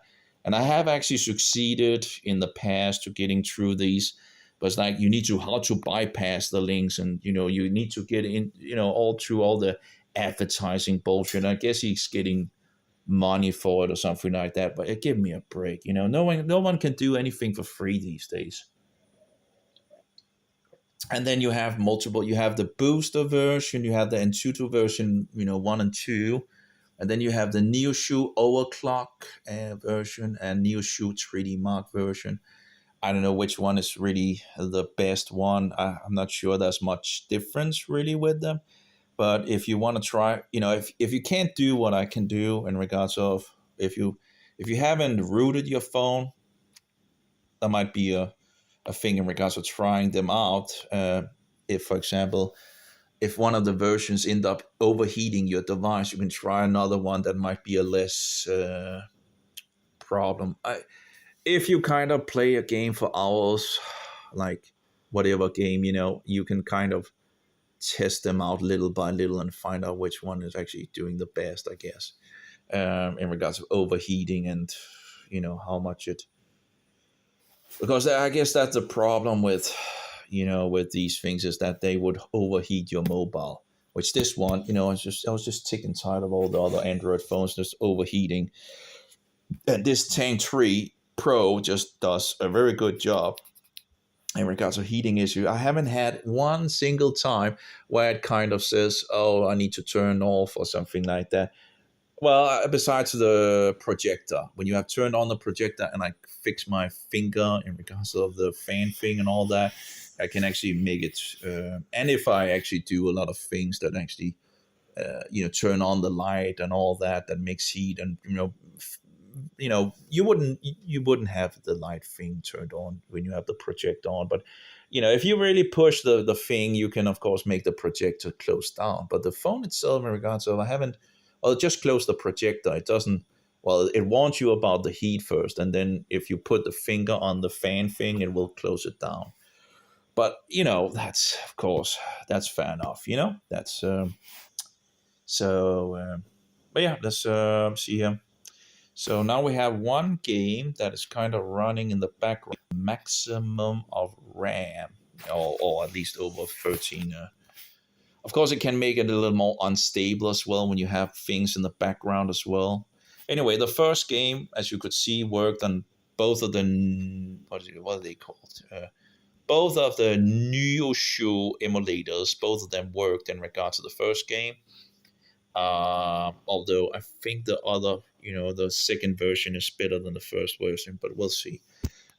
Maybe it was just a, maybe it was just a problem in the beginning.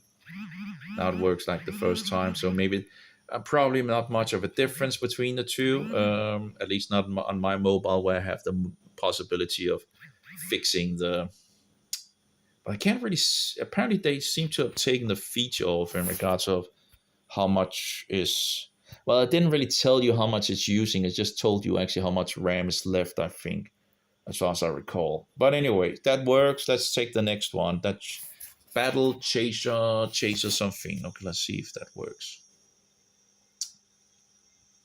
Yep, that works as well. So you see that this emulator apparently does seemingly better than the other one. But again, it might have something to do that these are like maybe because of the empty space or something like that the other one kind of crashes. I haven't tried to kind of and it could be interesting to try out, but of course it will take a lot of time to fix all the files, and make them see if you can actually make them smaller and all that. And then you could try, I guess, to see if it actually would work, if that's the issue. Overall, I guess the emulations will become better and better as time goes. It seems to be people working on things, and of course the mobiles will become more powerful, and the graphics and all that. I guess this GPU I have on this mobile is kind of a mid thing, but then again, the good thing is that you have a pretty good built mobile that actually have a fan also, so it kind of helps it to also cool it down. Like it doesn't really. If you have like a a gigantic CPU and GPU and all that, but if it just overheats, then what's the point? It's really sad when you see some of the old mobiles, and you just see that it's not because they couldn't do better, but they would need some cooling. And the LGV20, for example, it's pretty hard to cool it down. I guess you could probably put maybe a fan behind it, and where it just blows on the outside surface area. Oh, we have a crash. And maybe do it like that. But I looked into the LGV20 inside, and the CPU is kind of attached to the screen instead of the other side. So it's kind of hard to fix some cooling to it. Anyway, I guess it doesn't matter. Now I have this phone, and this will be I think, the go-to phone that I will kind of go to. And see what I can further set up in regards to this phone, and see if I can I can actually make a backup, so it doesn't, like, if I do one thing and it crashes, I have to redo all the steps again, and all my Bible applications and all that. It takes weeks to set things up, and you can just lose it by just making one little mistake, and it just crashes the whole system, and you have to start over. The devil really did us in on so many levels. And if the people don't fight against the devil's work and all that, well, then we are kind of going in the wrong direction. Okay, can we like see, okay, hold A to skip it. Okay, let's try to see if we can get a little further in regards to things. Now, again, I am running the other emulator in the background as well, so that might not make it more stable for sure. Left, okay. So let's just try to see if we can get in game and. But it's interesting. Apparently, the programmer, or maybe it's in the options someplace in regards to the FPS thing and all that. Okay, can we just move away from? Well, I guess the intro screens are working. Can we get away from that? And again, here it doesn't looks very satanic, death, evil, wicked. Which sadly, again, is the satanic theme of most of the games, Come on, Nintendo. Make some Christian games. Make some, games that is based on truth, instead of these diabolical games. Okay, here we are in game, apparently. And running 11 frames, 11.2. Now, we can't boost it, It's really, really heavy here. We don't know how much RAM. Let's see if we're over 13. No, we're at 9.45 apparently. Far from the. Okay, let's try this one. Let's see here. And he has some early access thing. I don't know. Well, I guess they have to get some money for continuing. I guess to their livelihood and all that. Oh, VSync is actually on, apparently recommended Snapdragon. But it's not Snapdragon. Off, okay, immediately off, recommended Mediatek. It's the Mediatek I have. Maybe it's also on the other one. Low recommended accuracy level, yeah. Windows, adapter filter, nearest. Recommended Mediatek, yeah. Recommended Snapdragon. Well, we don't have Snapdragon. Snapdragon is probably the better one for emulation and all that. Compile shadows. Yeah, that's probably pretty good. But where's the limit speed? Device name? I don't know what. Oh, is it custom RTS? No, okay. Debug, no CPU carrier, blah blah blah. Why is that on OpenGL? That's weird. API. I'm not sure why that would be on OpenGL. I see here. Oh, now that's loading. Oh, it's apparently closing down. Even if okay, let's see here. So we're going to go into, what was it? Debug. Yeah, that's set to Vulkan. So why is this set to OpenGL? Maybe that's the debug. Should be Vulkan.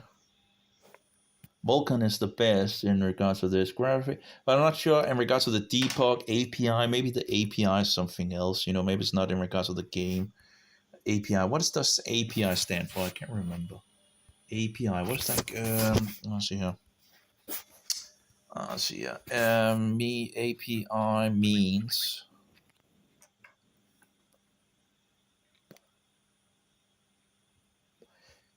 application programming interface. Okay. Well, why not just have it at the Vulkan?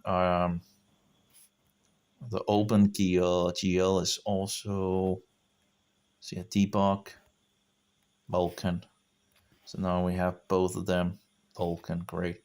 Okay, system. There we go. Graphic. That's off. Nearest neighbor. Yep. Seems to be pretty good. So I was let's check the other one here. So we have kind of the same thing as well. This one. Low recommended if there are no graphic. Okay. That's one and that one. And your default. Regards of that. Okay, I think we are pretty much the same now on both of them. Maybe there was some settings when I installed the other things that. Yeah, but whatever. This shader probably pretty good. Non-default. Blah blah blah blah. Yep. Okay. Okay, we're running. Yeah. Okay. So, but again, which one is which? Which one is this? The Pro or this one? You know, I don't know. Anyway, now things at least should be able to. But I don't know which game actually uses small. But the thing is, right? If I run this one and I run the Pokemon thing and it uses like 5 gigabyte of RAM, and yet when I close out, it's kind of shut it down. You know, it will be a little hard to reach. You know, over 13 gigabyte. You know, would be nice to see if we could reach the maximum. Yeah, whatever. You know, I guess it doesn't matter. 16 gigabyte. There's a version of this phone that actually has 18 gigabyte. Of course, it's not real 18 gigabyte. It's not real 16 gigabytes either. Because they all, you know, this world is full of deceivers and liars and deception all around, and everybody does it, you know. So 16 gigabyte is not 16 gigabytes, 18 gigabyte is not 18 gigabyte, and it doesn't, you know, the same thing with 1 terabyte is not 1 terabyte, 2 terabytes is not 2 terabyte, and so forward. Everybody are lying and deceiving and so forward. There we go. Nearly 5 gigabyte used. 11.6. Okay. Let's go back to this one and, well, let's try Raymond thing here. See if we can get into it. Nope. Okay, it crashed. That's interesting. Okay. But maybe it's just still using the graphical thing for the. I'll see here. Should work. I've had it working, so maybe it's a problem because it has the other thing open in the background, you know. So yeah, this thing in regards of actually using 16 gigabyte is like I just it's nearly impossible, you know. Let's see here. Try that, Raymond. Should work, at least in one of them. Okay. It doesn't work in either of them. Okay. Yeah, I guess also the recording could be a problem as well, but I have had Raymond work, you know. Okay. Not working at the moment. Okay, let's close down, well, everything pretty much. Clean to optimal conditions, 7.11 gigabyte. Okay, let's try to push this one, and let's try Rainman again. This should work, you know, it should work, it should. Why is it not working? That's a good question. Is it because I'm recording it's not working? Or is it because my settings are now different than it was beforehand? Oh, maybe, yeah, that's a good question. Is it because I set the API for something different, or we can try to set that back to OpenGL. Let's try again. Some of the other settings could be the thing that makes it not work. Oh, it's working now. Wow. Did it really just... Okay. That's odd. Okay. Oops. Apparently, we have to have the API as OpenGL. Oh, maybe that's actually the... Maybe that's the problem over here. Let's see here. Advanced debug. I actually don't have the option of...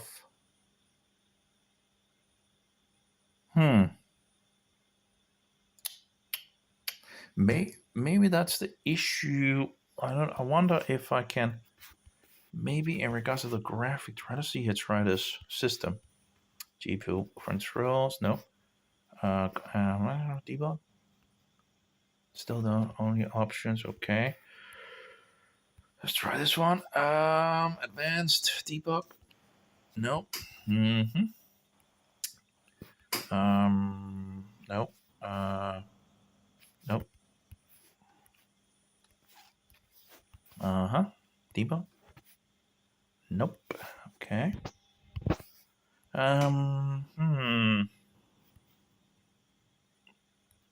Okay, let's see here. Let's try to say none, and let's just actually try to open Nyushu manage. No. Just okay.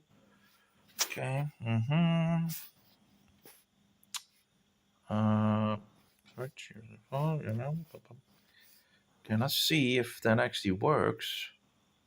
Might not work at all, but let's try it out. That didn't work. But maybe it needs the OpenGL feature for... I don't know why it actually wouldn't be in the application. We still have the issues, so that didn't really seem to do any difference. As you can see, it just crashes. But it did apparently make a change in regards to the other one. So I guess we'll just set that back to Vulkan. Yeah, okay. It was in regards of aggressive, in regards of accuracy level. Yeah, VRAM to aggressive. What about the other ones here? Do they have like an aggressive thing on that? Boom, boom, boom, boom, boom, boom, boom, boom. Oh, there's nothing in regards to the RAM here? Doesn't seem so. Okay.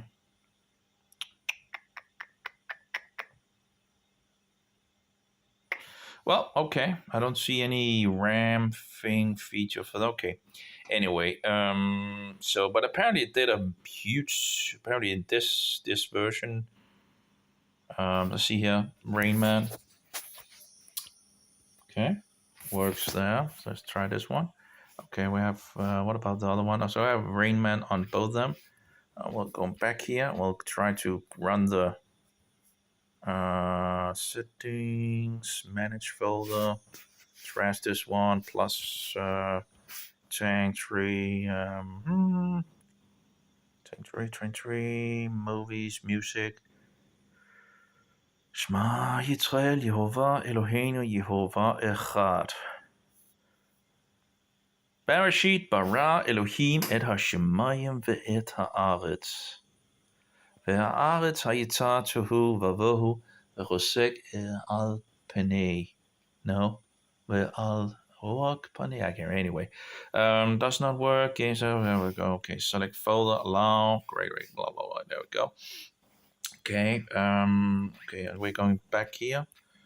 Well, the coffee is helping me to keep, me, kind of, it seems like it's working in regards to the brain, and keeping me quick. It's been some time since I drank coffee. Okay, let's see, go in here. I do like that. I really like that you can actually see how much RAM the system is using. apparently they didn't take that on in regards to. I don't know. Again, I don't know why they banned me from the other place. Just because I made some videos in regards of like video. I don't know. It's like so he just banned me. Just anyway. Let's see if we can. There we go. So we are up, and I think actually if you continue to play it, I think it begins to use more RAM. I think I've been. So now that's running, and we're going to lock that down, and then we're going to see if we can. But then it's loading this. Apparently, it's just have closed it down, I guess, on a deeper level. By the way, the top bar here, the blue top bar, is in regards to battery on the mobile. That's a nice little application that that can do that, and it's very interesting. So I just have it. I don't know if you can do different settings and all that. You can do it for free. You can also pay for the application. I think, as far as I recall, that makes you give more features and all that. Yeah, let's just try something. Whatever. Just give me some kind of game. Whatever. I tried one level in regards to things. Let's try. I never played Rayman. I remember it from my youth, seeing the beautiful 2D thing, and yeah, okay. Let's see. What is that? So, see, bump. Oh, got a heart. Oops. Oh. See. Okay, we got one, apparently. The animations are very nice made in regards to this game. I don't think. How do I get up? Oh. Okay, can you go up like that? Yes, that. Oh, how do I? Oh, there we go. Oh, that worked. I'm still kind of, Okay, there we go. I guess it's kind of training to. How does like that work? Ooh. Oh. Cool. Interesting. So if we connect, look at that. But yeah, what's that? Oh, that's the worm thing. Yeah, actually, this is a kind of a cute game, right? It looks really cute. What is he doing? Okay. Apparently, this. Okay. And he's like, and there he goes flying. Up. Okay. So I guess it's still like a training ground for things. Oh. That was bad. Boo! Oop.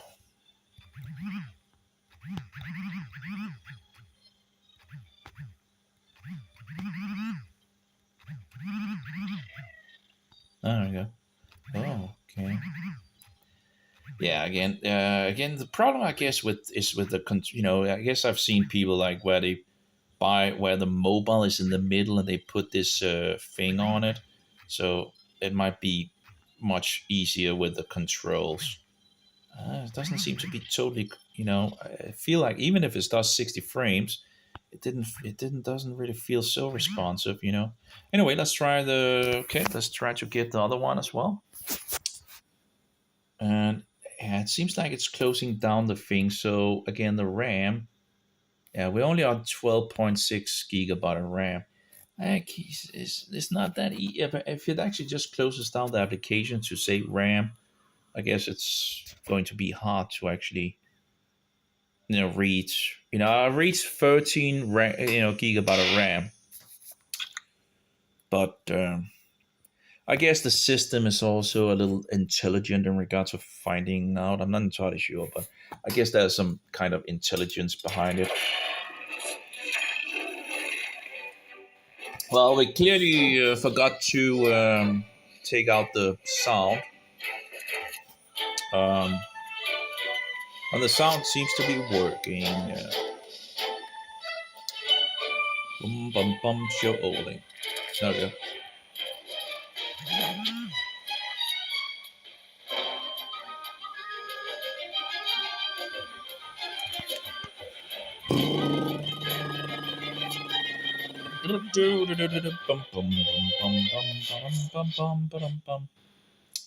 There we go. Oh, we have a 1 century. 1 entire century of yawning and snoring wildly.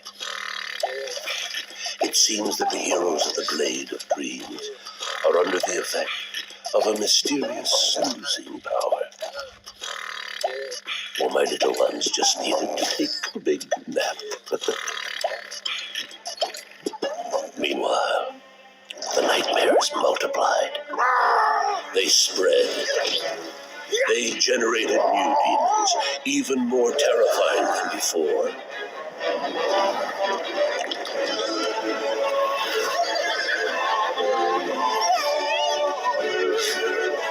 The Glade of Dreams is in danger, my friend. Go, quickly wake up our legendary heroes. Well, I guess you could kind of, use that as an analogy, because the world is sleeping.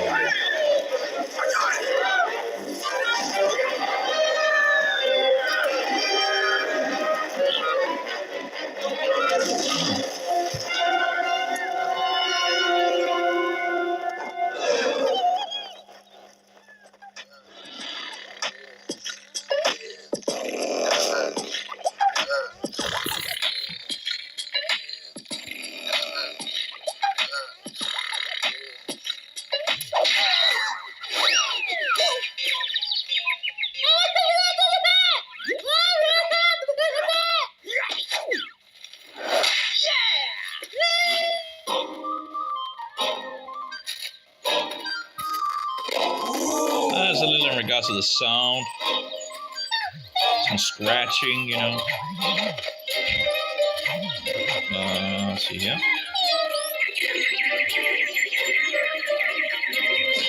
Oh. No, that didn't really go that good.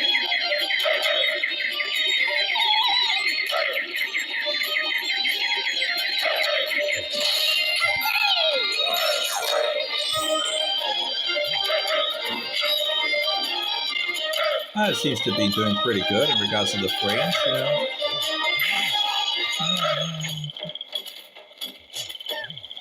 And the sound seems to be doing pretty good as well. Okay.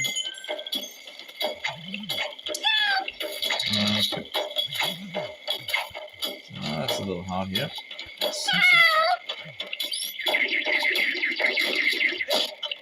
sorry. I don't want to do the... Oh. Help me.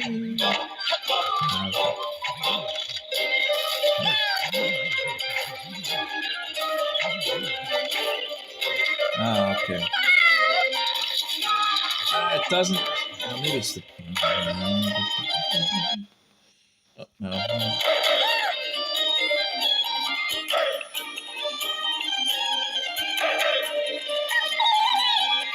It seems to be...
Oh, that's pretty good, you know.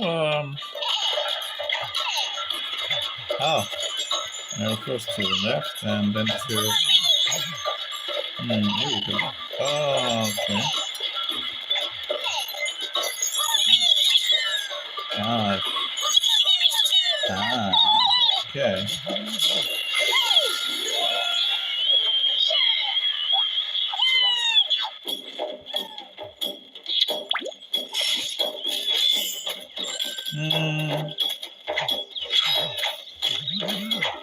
Yeah, it runs pretty good, you know. Okay. Apparently we have still a sound that I didn't fix, so let's try the other one here. Oh, that's still in game. 10.77 gigabyte. Let's try to see if it probably have closed this down. So if it opens up, maybe it doesn't close down the other ones. Maybe it's the system that closes it down because it's afraid that it might reach, you know, higher RAM thing and all that. Maybe it has some intelligence in regards of it.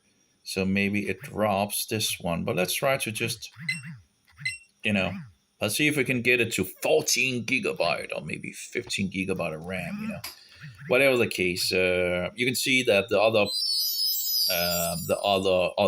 emulators seem to do a little better in regards of running, well, a lot better in regards of running these other applications. But I'm thinking of trying something to see if I actually make them up to NSP files to actually see if it actually removes some of the empty space, which might actually be the thing that might be the problem for maybe, I don't know, maybe not. 11.82, still not reaching, you know, much, you know, sadly. Do I have anything? No, I don't have any other thing I could turn on. I did have that car game. Yeah, let's see if I still have that downloaded. I'm not sure if I actually still have that actually. Did I actually still? I had to download it. I paid for this car game, and then let's just maybe delete this. Well, I guess this is an update. Okay. Not sure if I deleted it. You know,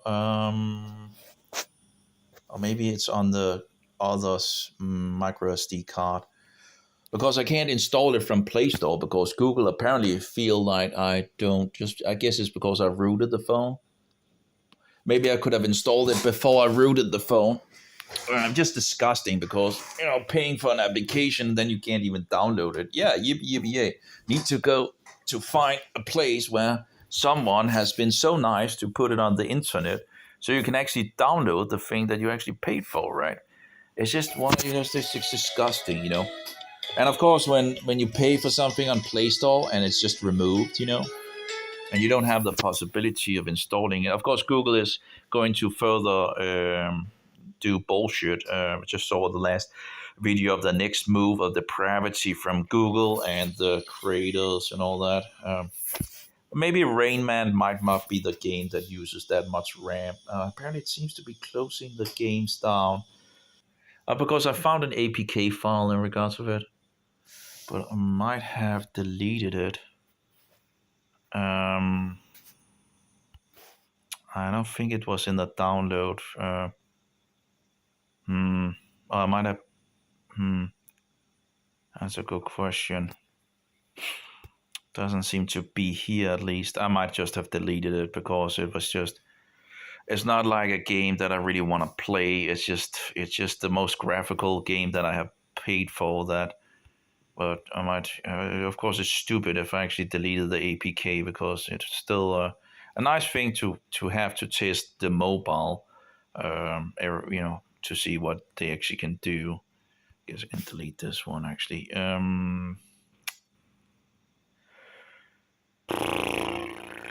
Yeah, but it's not on the micros, you know. So anyway, it was just, you know, it could be interesting to see if I could reach above. You know, so I don't understand this thing in regards of having so much RAM in the mobile. And then you could get 2 gigabyte or more, and it's like, well, I don't even know how to actually, you know, reach 16 gigabytes. So I don't know in regards of 18 gigabyte. You know, it's like it seems just 16 gigabytes seems somewhat overkill on the Android phone. You know, because how to even reach 16 gigabyte? You know. Again, if you have some really, really big games, maybe that's possible. Anyway, so we still have the 2 versions of, and we pretty much tried the first game. Now a lot more games now works, as you can see. I don't think this one works. Let's try it out. Oh, it actually does work. Okay. It would be nice if I could find some of those that actually doesn't work, so I can kind of get rid of them. This one probably doesn't work. CTR. Now that we kind of tested it with the other emulator and all that. Let's see here. Try again.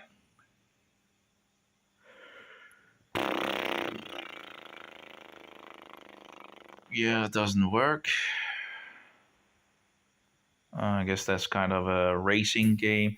Again, maybe if you update some of the games, they might actually work. Sometimes updates make things worse, and apparently also sometimes I had one instant where it made it break. In one emulator, but still working in the other. Oh yeah, you didn't actually see that, right? Yeah, we could actually just change the manage folder units. Oh my, there's some gas. Oh, I have to be careful of the government, right? If you put too much gas out of your butthole, they will come after you. CO2 taxes, right? Let's check this one. Select. Yeah, that's okay. So we should load in regards of this. This should work now in regards of this other emulator. Why is it? There we go. So as you can see, it's just running on this, whatever,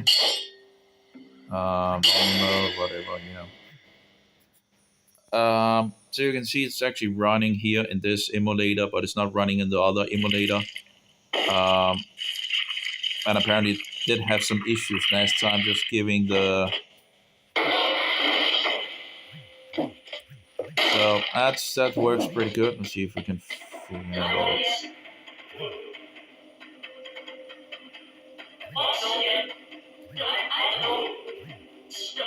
Hello.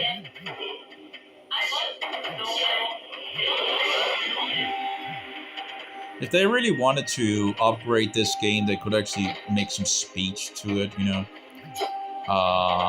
English speech, It would give it a little more, if they wanted to.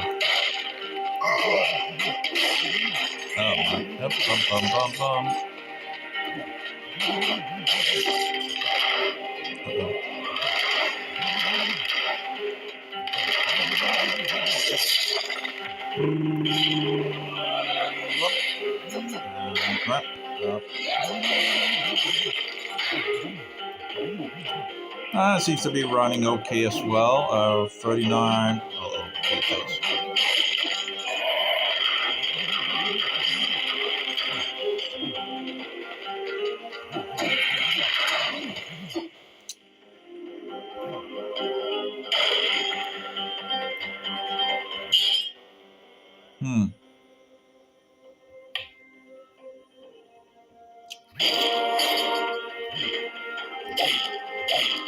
Oh, no idea. Okay,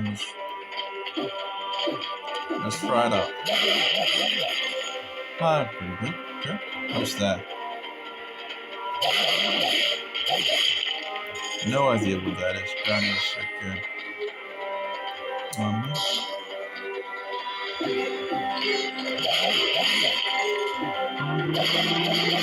okay, fair enough. That seems to make things a lot easier. I don't have that one, right?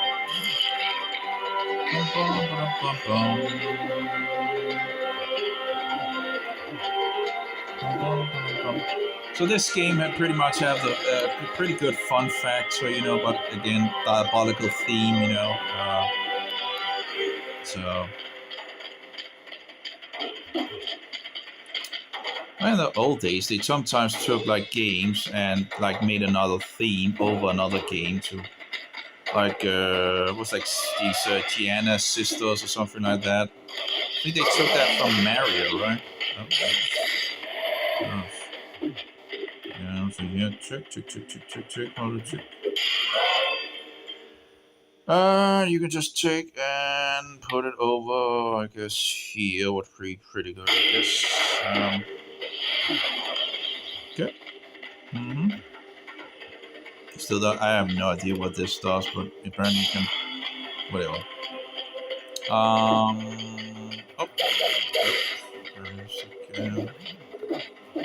There we go, and we'll just, okay, move. Oh no. We got away. Uh-oh. Oh, damn. Incredible. I have no idea what these are. Okay. Well, seems to be pretty good.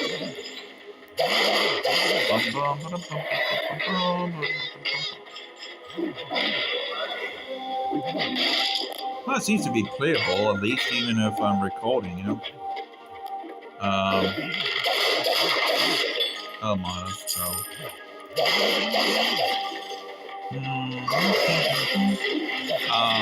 How stupid. Oh no. Well, I don't have much life. Well, did that? That's interesting. Okay. Oh. Apparently it goes in the water, apparently. Let's just have some more damage to that. But I have very little life, to say nearly none. I don't know what to really... So I'm probably going to die not long.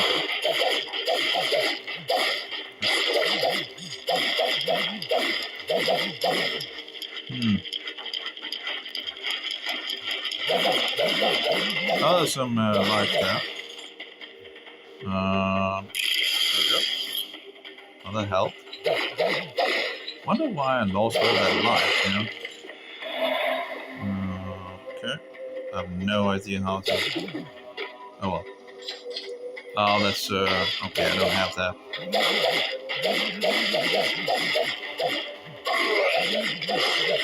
Huh. Pretty good. Uh-oh.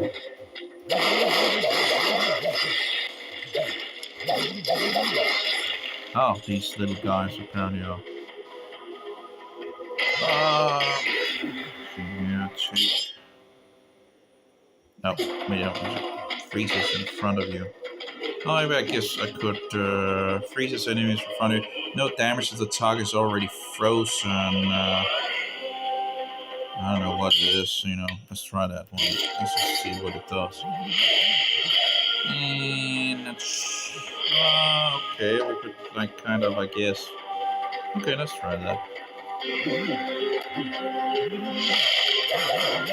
Oh, we're pretty good.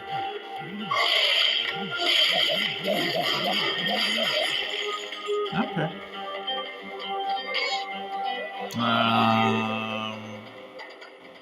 Let's see here. Oh, that's pretty good. Interesting.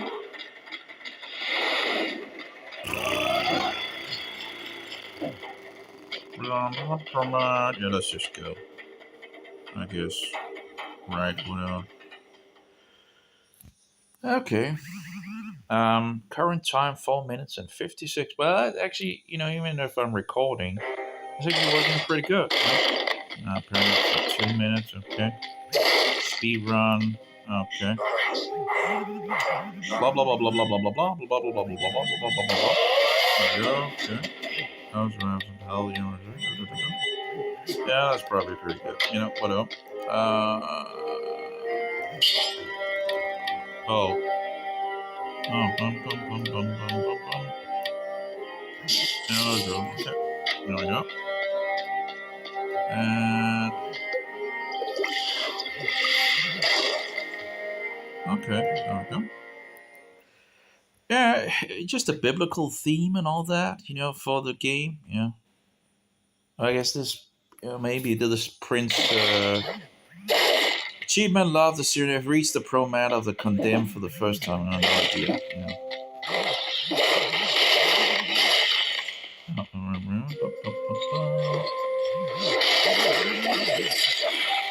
Oh, uh-oh.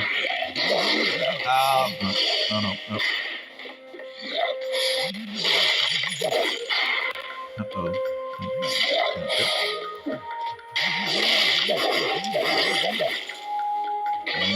Come over here. I want to get that up there.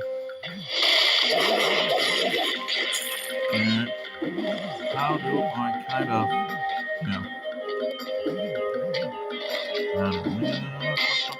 dodge? Kind of. Oh, whatever.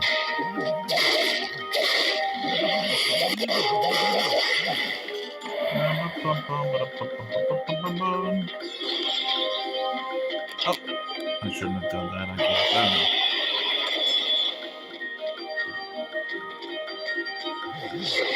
Uh-oh. Oh no! Oh, that went perfect. Oh no!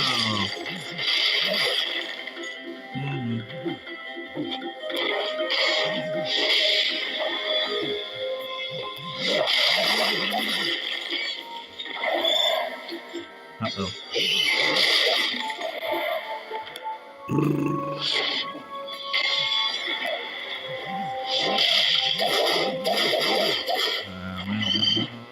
Uh-oh. No, no!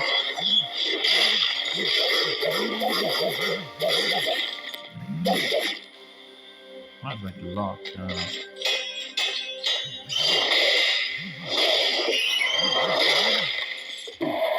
Resist, though, some resisting.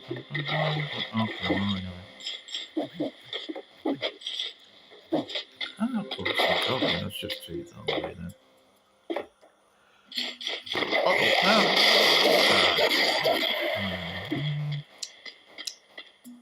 Uh-oh. How are we going? No, that's not going to go. I don't think we're going to that way. Nope. Not going to work.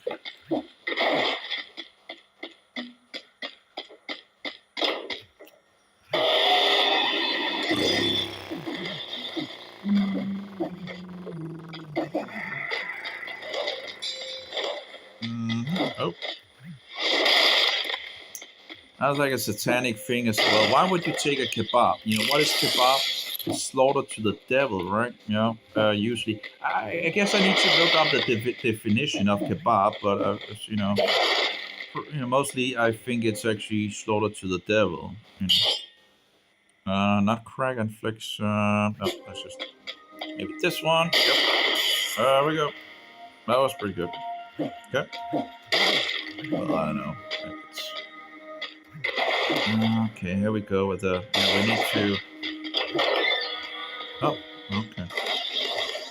Uh-oh. Okay, that's what is that? Oh, you get in there. I guess you need. Okay.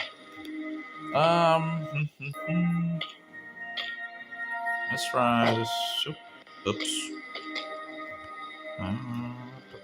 Okay. See. That problem in regards to the hitting the keys and all that. Oh. Oh, that's nice. Why did that actually? Okay, so I guess that's kind of a boss fight here. So let's fix that one right here. And let's see who we get. Okay. Uh-oh. Oh, throw me a brick.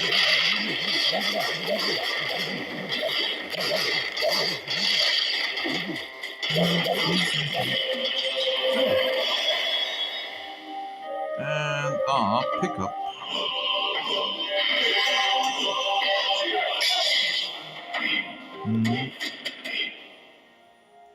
This permanent room causes climbing vines to grow. Yeah, okay.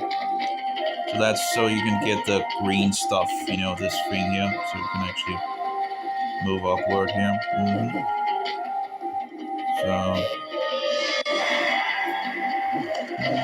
So like this. Okay.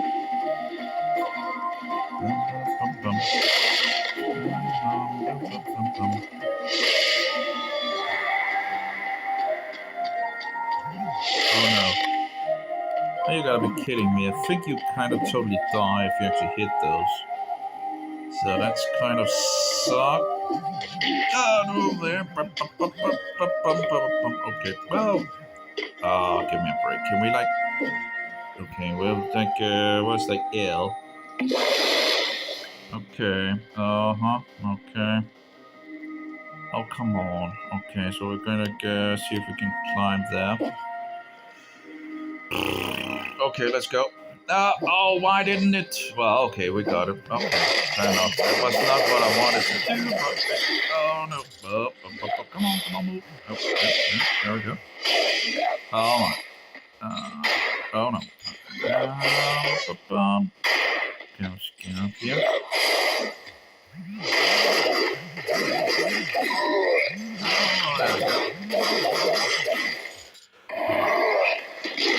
Oh, no. Come on. Okay, we kind of have a problem. Like, would I like to be like down? Oh, yeah, that thing there. How do you actually get in there? I guess, I don't know. I guess we don't have any. It's empty, right? Yep. That's not good. Oh, no. Okay, let's go up. Oh. Yep, okay.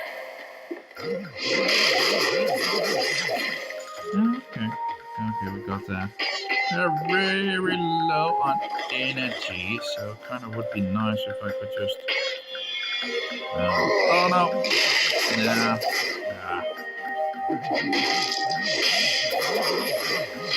Oh, come on. Ah, that was terrible. Oh, we lost 19 cells. That was for upgrading of things. That was terrible. Okay, but anyway, it worked. The game clearly worked. You know, it's pretty nice. Well, it has the fun fact. So sadly, it's just satanic. But it's working clearly. Anyway, let's get back to manage game folders. Which one was it? Download switch games. Probably this one. Okay, let's try again. See if that... Maybe we took the wrong one, but let's see. So that, yeah, it works. I don't know. I can't remember what I actually wanted to show, but clearly that game has the fun factor, but again, satanic in its nature, sadly. Again, all of these games nearly pretty much is satanic in their nature. It's very sad.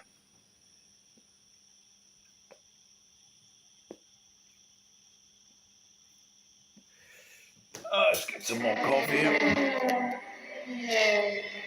Now this will actually be interesting because I actually had this run, but it usually crashes when you get... I don't know if that's... I don't know if actually in regards to updates or anything like that. Not sure about that, but it usually crashes in game. So let's see what it does with the new emulators. If it's actually going to crash. Apparently it's working. It wasn't working the last time I tried. I think in regards to these emulators. Select the my. Well, maybe it's already crashed. You know. Or maybe it's loading. I don't know. Maybe it's just overall crashed. I don't know if it's loading or crashed. These games are running from the micro SD card, so you know, doesn't look so good. But hey, it's at least it's working in regards of moving up. Okay, let's try again. Let's see what do we have. Oh, that's interesting. It actually did work.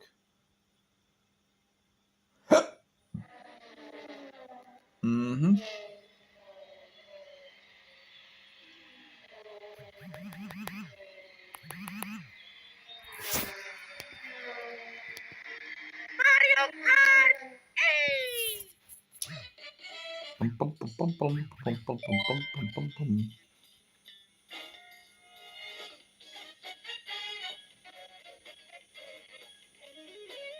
I'm just going to pee while it's, we'll see if it does anything. I'll be right back.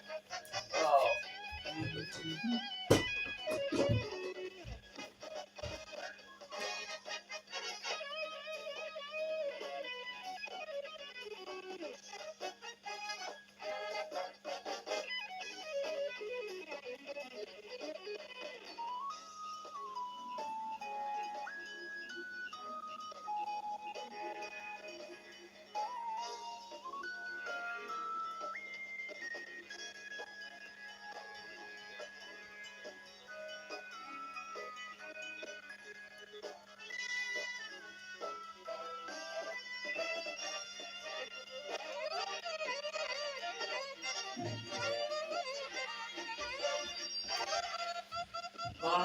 Nope, doesn't seem to go further. But it is doing something, so at least it's, it's doing something, Anyway, and who knows, maybe there's a possibility that actually, if you fix the updates or something like that, that it might.